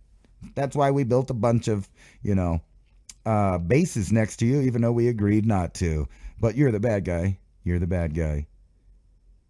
Maybe they are the bad guy. I don't care. Why are we building bases over there? I don't want to fight them. I don't want to fight for the Ukrainians. And now that the Ukrainians spent their youth, they want other countries' youth. They want our youth. They want my youth to go over there and die for their stupid banker war. No thanks. How about that? How about go suck a rotten egg?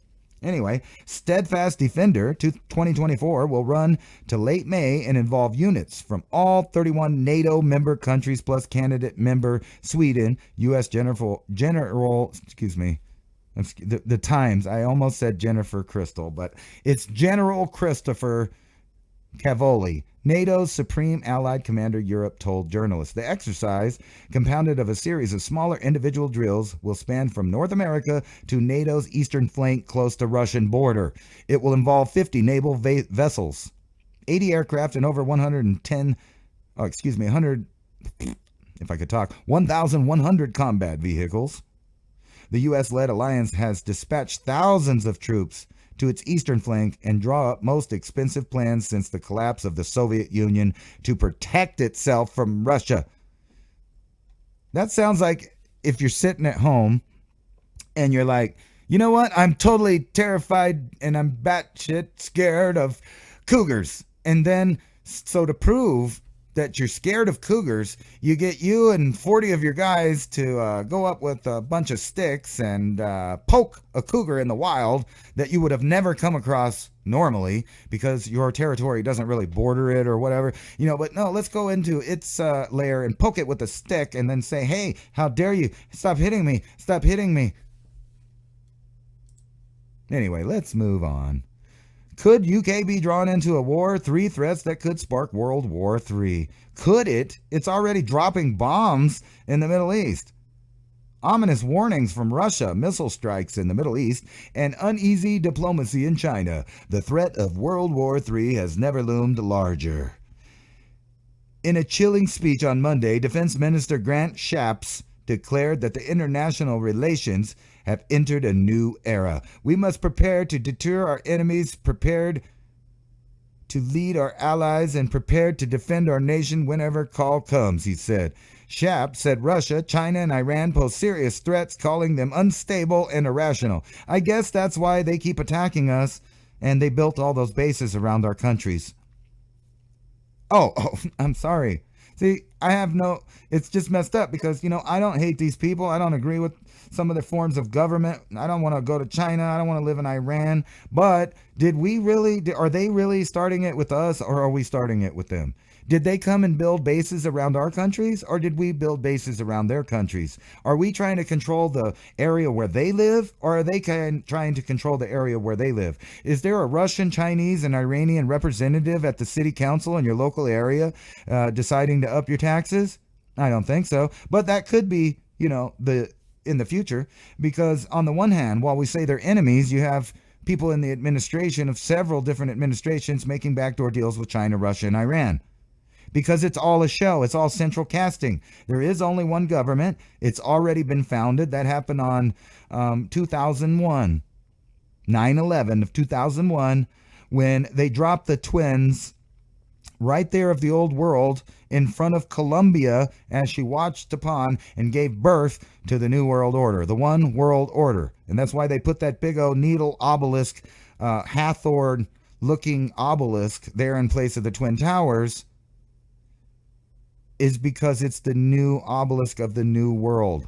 The New World Order was born on 9/11, 2001. Why on 9/11? I mean, think about it. Two towers, 911. Yeah.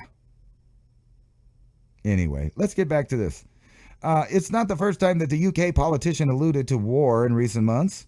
Former Defense Secretary Ben Wallace and Britain would be at war by 2030 in an interview last year. With Russia, war in Ukraine no closer to an end, tensions rising in the Middle East, and a new president putting the spotlight back on Taiwan. Don't forget Israel, Gaza, and the rest of the Middle Eastern countries there, because, they're involved too. Could the UK be drawn into a conflict even sooner? I don't know.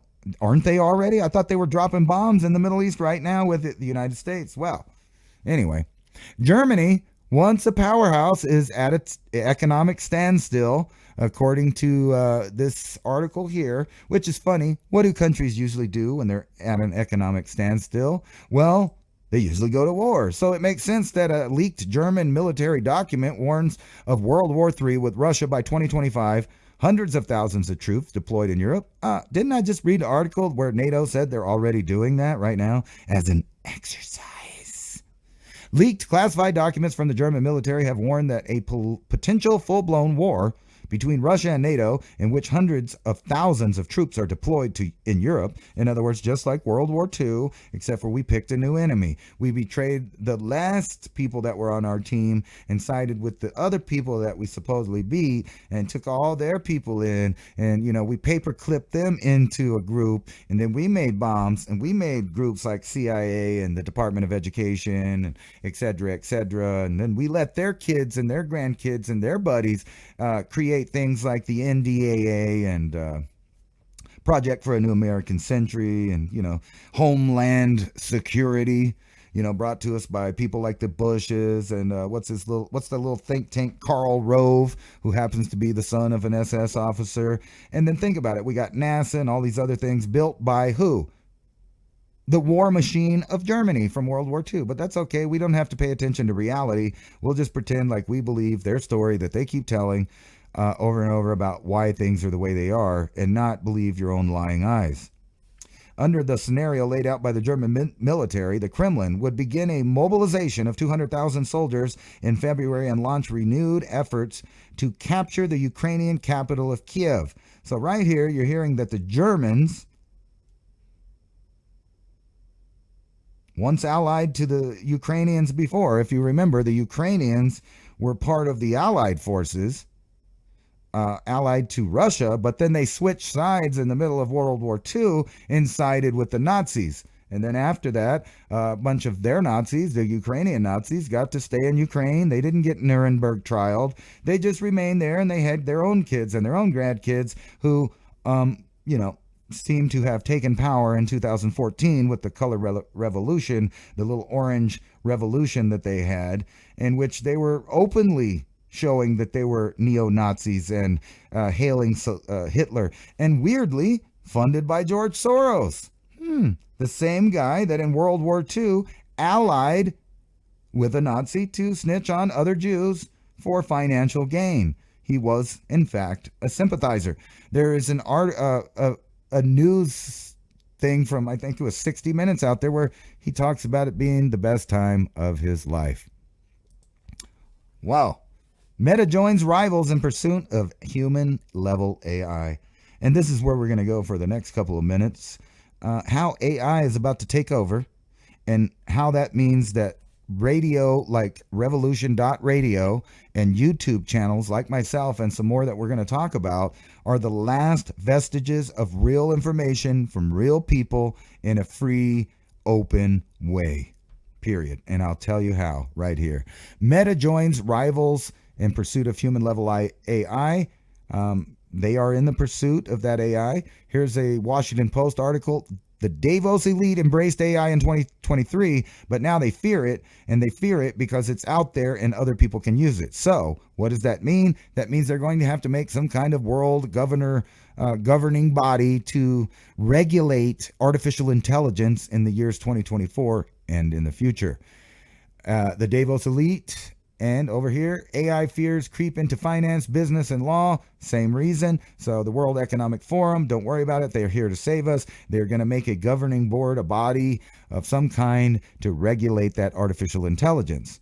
Now, why does that matter? Well, I'll show you in just a second. As robots, baristas, and AI chefs debut at the Vegas Tech Show, casino union workers fear for their jobs. And they should, because this is the future. This is what's going to replace you. If you haven't figured it out, they have a formula, and they need to reduce a certain letter in that formula, and it's you. You are the reduction, the net zero, the carbon that they want to remove. And they're going to replace a smaller population on Earth, probably about 500 million, with people that are servants that work for another class of technocratic elite that will be a separate species. And down on the ground, you will be the maintenancers, and you will live with the robots and the AI, and indeed you will work on it and become it and be part of it. Food deserts rise in Democrat-run cities as grocers leave in droves. Well, why are they leaving in droves? Well, they keep getting stolen from. They keep getting robbed. They keep getting their store burned down when people are not throwing revolutions and insurrections out there in the street, lighting everything on fire, saying down with the U.S. government and things. But I know that those were not insurrections. Those were just peaceful protests. But because of that, food deserts are coming in America, and I predicted this on the Mini Ice Age Conversations podcast when I talked about soon all of the retail or box stores are going to leave areas, and there will be only distribution centers with armed guards. And to get in there, you will have to have identification, and you will have to have a good credit score to be able to get the goods at those places. And what's going to happen for everyone else is there will be deserts of no food because no stores or outlets or retailers are going to sell it. But when they reopen, don't worry, there'll be single file things with facial recognition and biometrics. No employees, just robotics serving you and creating the things, packaging the things, cooking the things, and then giving it to you. And you will have no customer service. There will be a kiosk where you can pay and talk to the robot and the AI customer care that won't have the options that you need to fix your problem. And then they'll hang up on you. And guess what? If you get mean with the robot or get mad, they'll send another robot to find out why you're upset, because they've realized that you're emotionally upset. The fact that no people are there to talk to take care of you. But that's okay. Your AI cooked and sold to you burger might taste good from that printed out meat there. Anyway, let's move on, and I'll get back, if you're not a goldfish and you're still paying attention, to what I was talking about earlier. Japan announces successful slim lunar landing, 5th country to reach the moon service, according to them. Japan's lunar lander reaches the moon, but is rapidly losing power. Oh no, space agency says. Japan joins an elite club by landing on the moon. What are others doing? I don't know. Do we got some HD footage? Have they figured out how to send a GoPro to the moon or to Mars on a little robot so we could actually look at stuff in a little more high definition and actually look at interesting things like the horizon, the sky, objects and things like that, and stop looking at the ground or, rendering pictures from artists' conceptions along with computer-generated images of different filters that they picked up or whatever they like to do there. Anyway, American alligator frozen in ice as temperatures and textures plunge. Oh, so sorry about the global warming. Anyway, let's move on to this. Where was it? To get back to... Here it is. Why are they so worried about the AI? Why do they want to control the AI? Why are they censoring? Why are we in an era where the government has taken control of trying to control your thoughts by censoring outlets, voices, and groups from being able to say what they think or they feel or what they've discovered or to share factual information if it is so?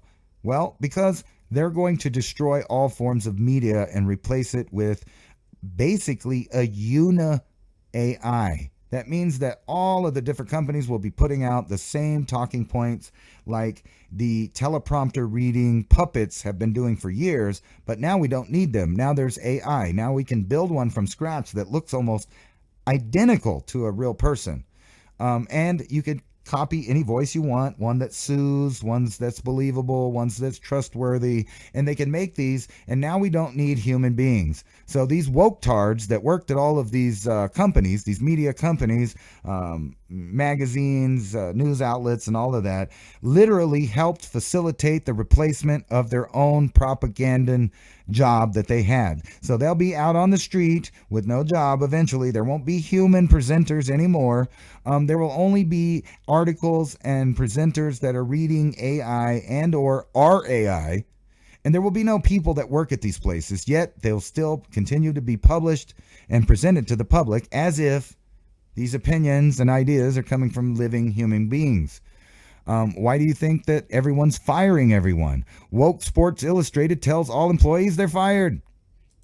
LA Times Guild calls emergency meeting as layoffs loom. This is the big one. Well, don't worry about it because they have AI. They have AI to tell you everything now. And they will be in the future. And here's this list of that they just came out. And we talked about it on many Ice Age conversations. I think that's this one. Here. And look at it and listen to this. This is a list of who they say you shouldn't listen to because they don't agree with man-made climate change. And when I looked through it, I just saw what I think is probably the best list of people that you would want to maybe start subscribing to their channel. They might be the last of the human presenters. Here we go. And I'm going to put that in all of the chats, I think. I think this will do it. So if you're listening on America in 4K or the Raven Wolf channel or on Rumble, I think you should also get this link. Okay. And it looks like you did. Cool. So here's the channels that you should probably, subscribe to, in my opinion. Look, ADH TV, Alan Jones.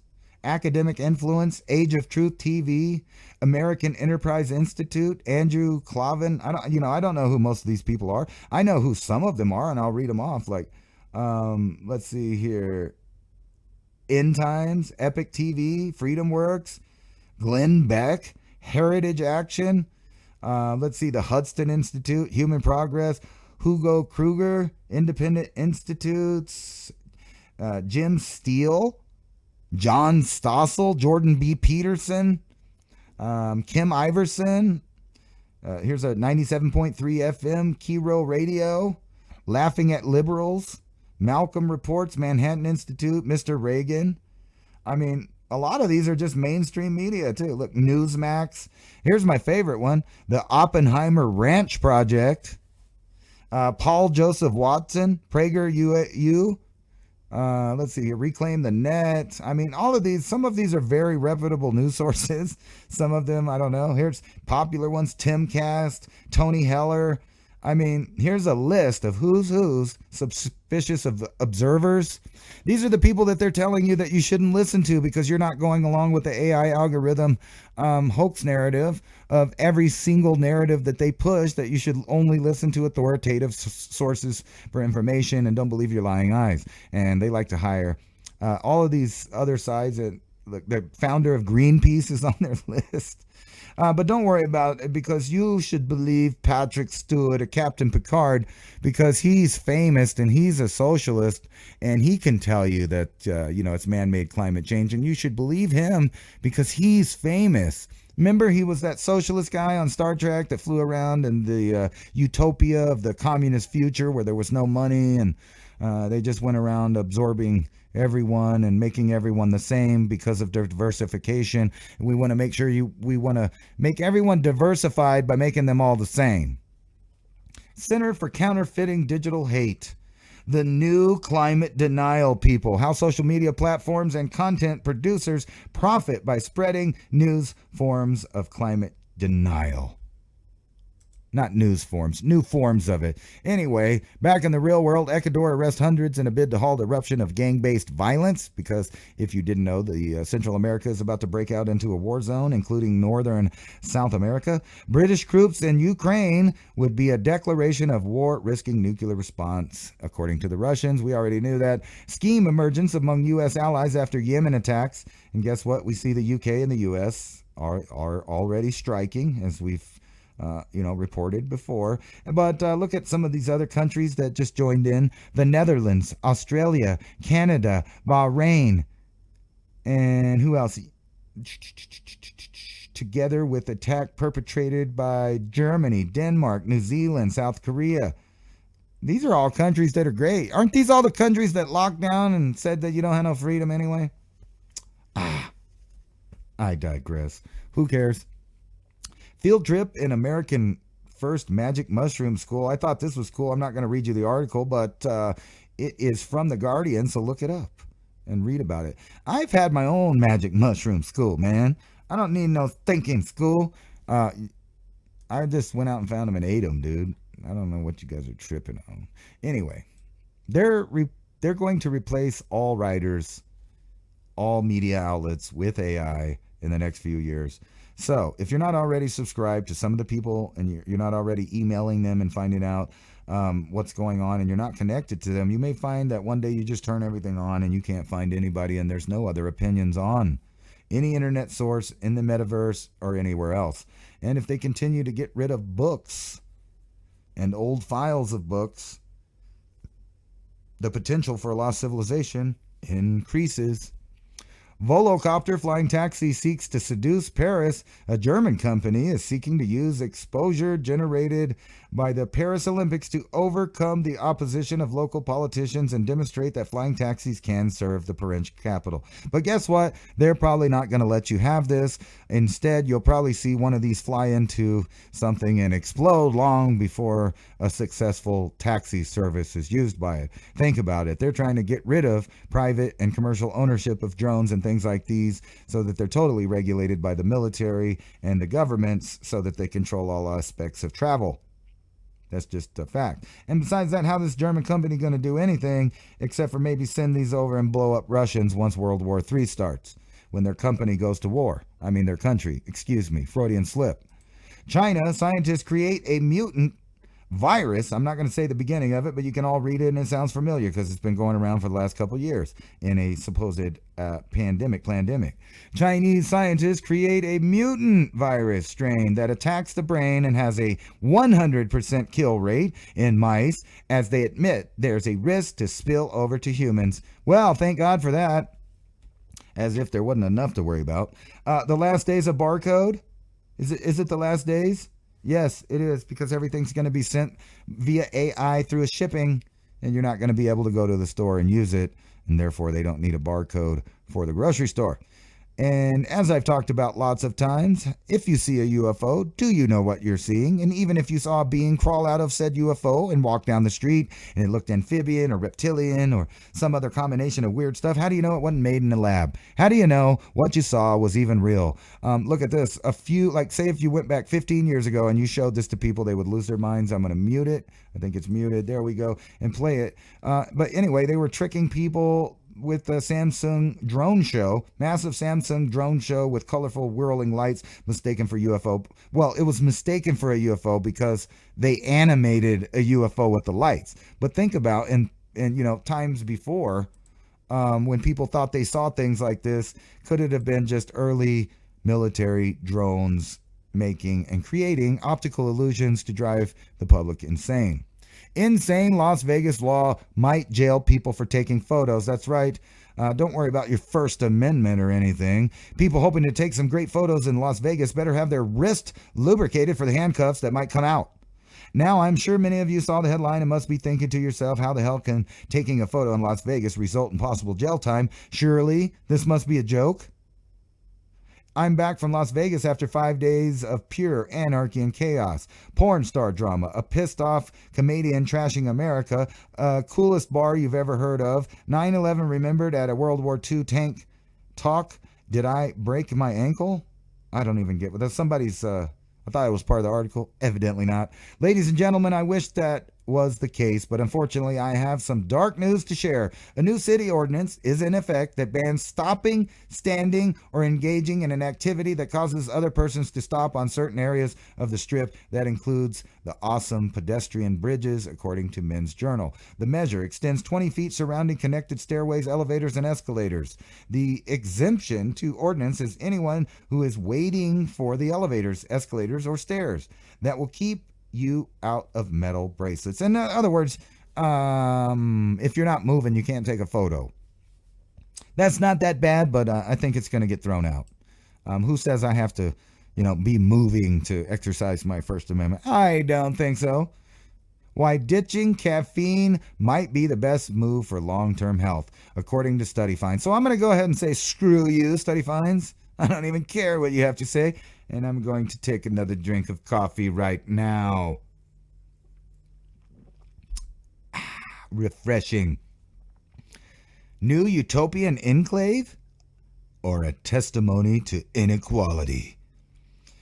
Yada, yada, yada. Something about Guatemala City being, a nice place, except for all the people they sent on, transit up to the north with certain tattoos and military ages and whatnot.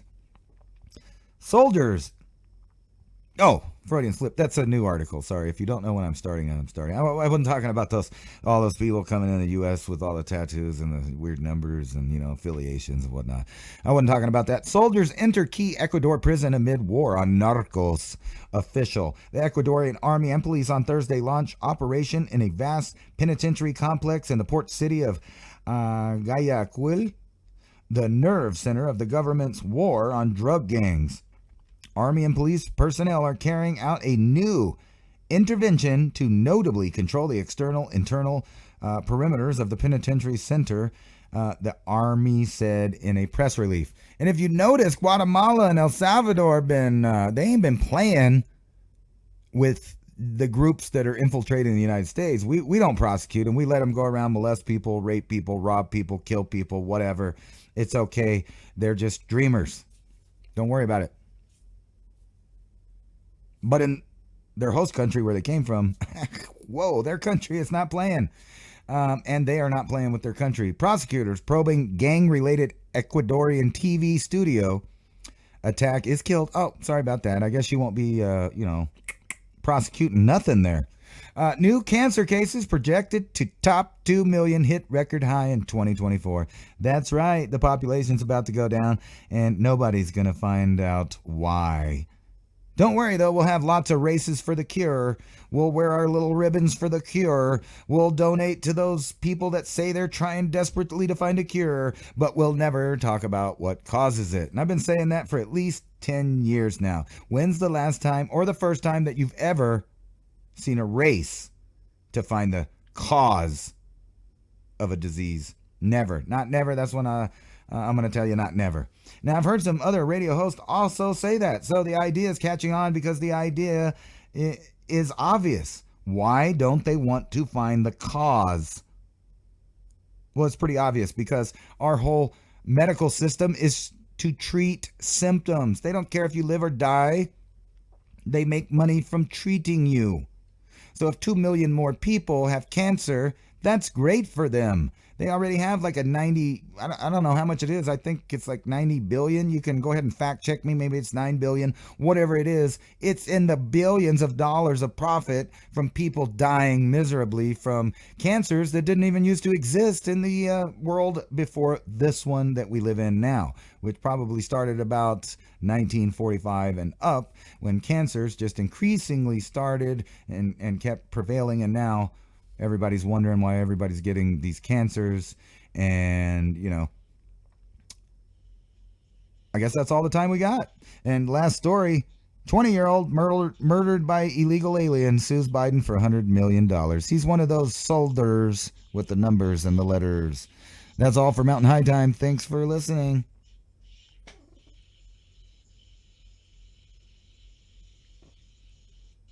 But for you guys on YouTube, I'm still going.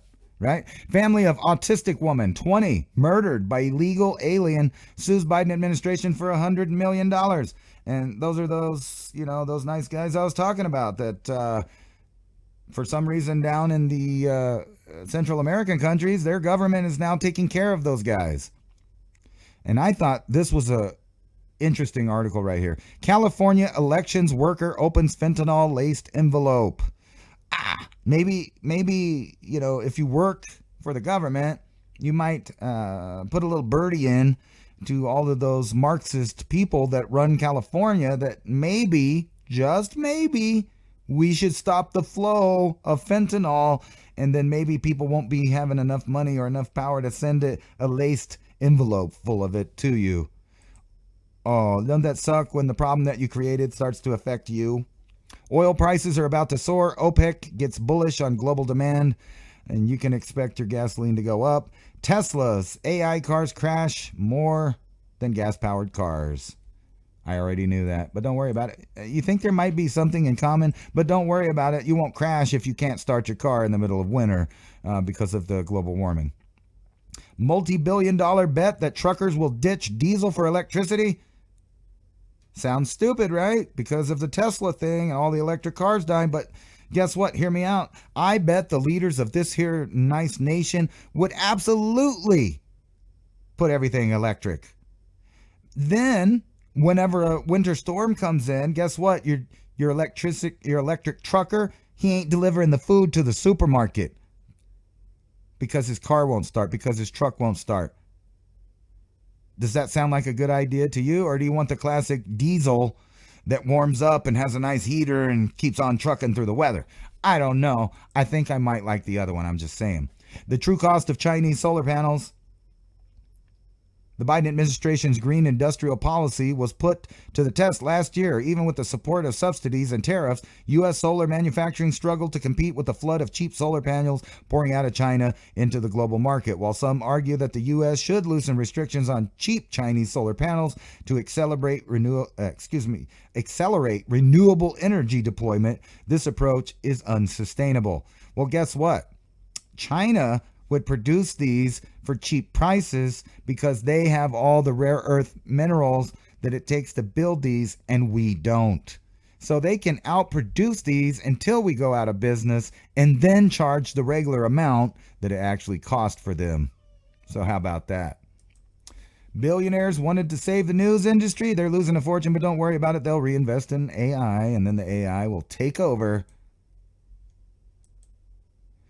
I like this one. I'm going to close on this one because this is a 420 story. Man tried to swap drugs for fried pickles. January 19th, the Buffalo Wild Wings had closed late Sunday when Justin Carpenter pulled up to the Lawrence, Indiana restaurant around midnight looking for food. Fried pickles, to be exact. In an ill-advised bid to get the kitchen reopened, Carpenter, 25, posed a barter exchange to the B-Dubs employees, two of whom were minors. As alleged by police, Carpenter offered drugs to the Buffalo Wild Wings workers in exchange for fried pickles. Carpenter, who was wearing an ankle monitor as a result of a prior drug arrest, offered marijuana, cocaine, ecstasy, and a vape cartridge containing THC, according to the workers interviewed by the cops. You know what's so funny about this? There is this Wingstop? No, this is Buffalo. Anyway, there's a Wingstop next to the dispensary where we live, where you can stop and buy a cartridge with THC, and you can be offered a marijuana, and you can buy that marijuana, and then you can smoke that marijuana, and you can eat your fried pickles. I think Buffalo Wild Wings across the street. So it's funny. This hardcore criminal in this state ain't nobody here. Now, of course, cocaine and ecstasy are still illegal where I live, but the rest of it was a everyday thing, man.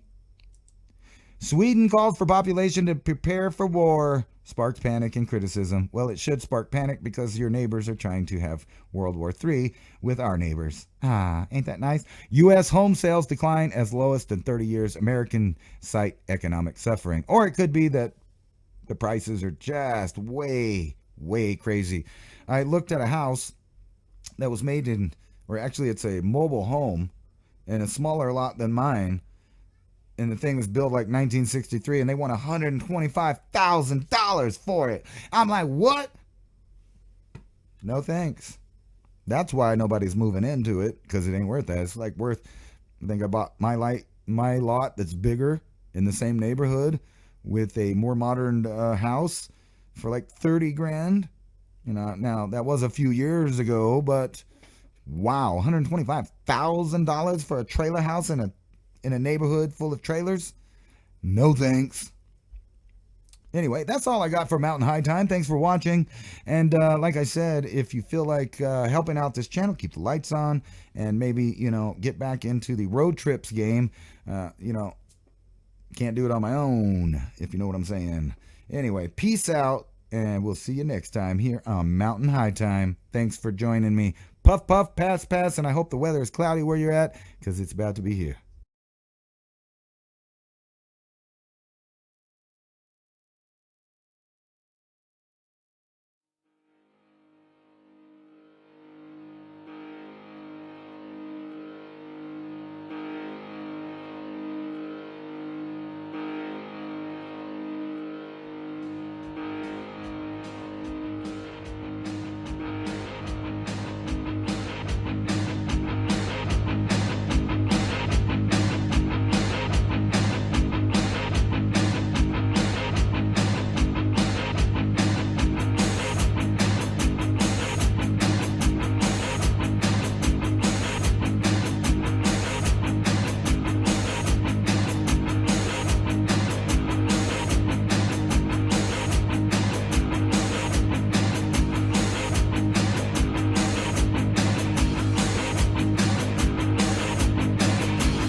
Are you trying to tell me you're gay or something? Gay, straight, retarded. Why do we have to put labels on everything? Because we do all right, or else no one's going to know what the f***'s going on.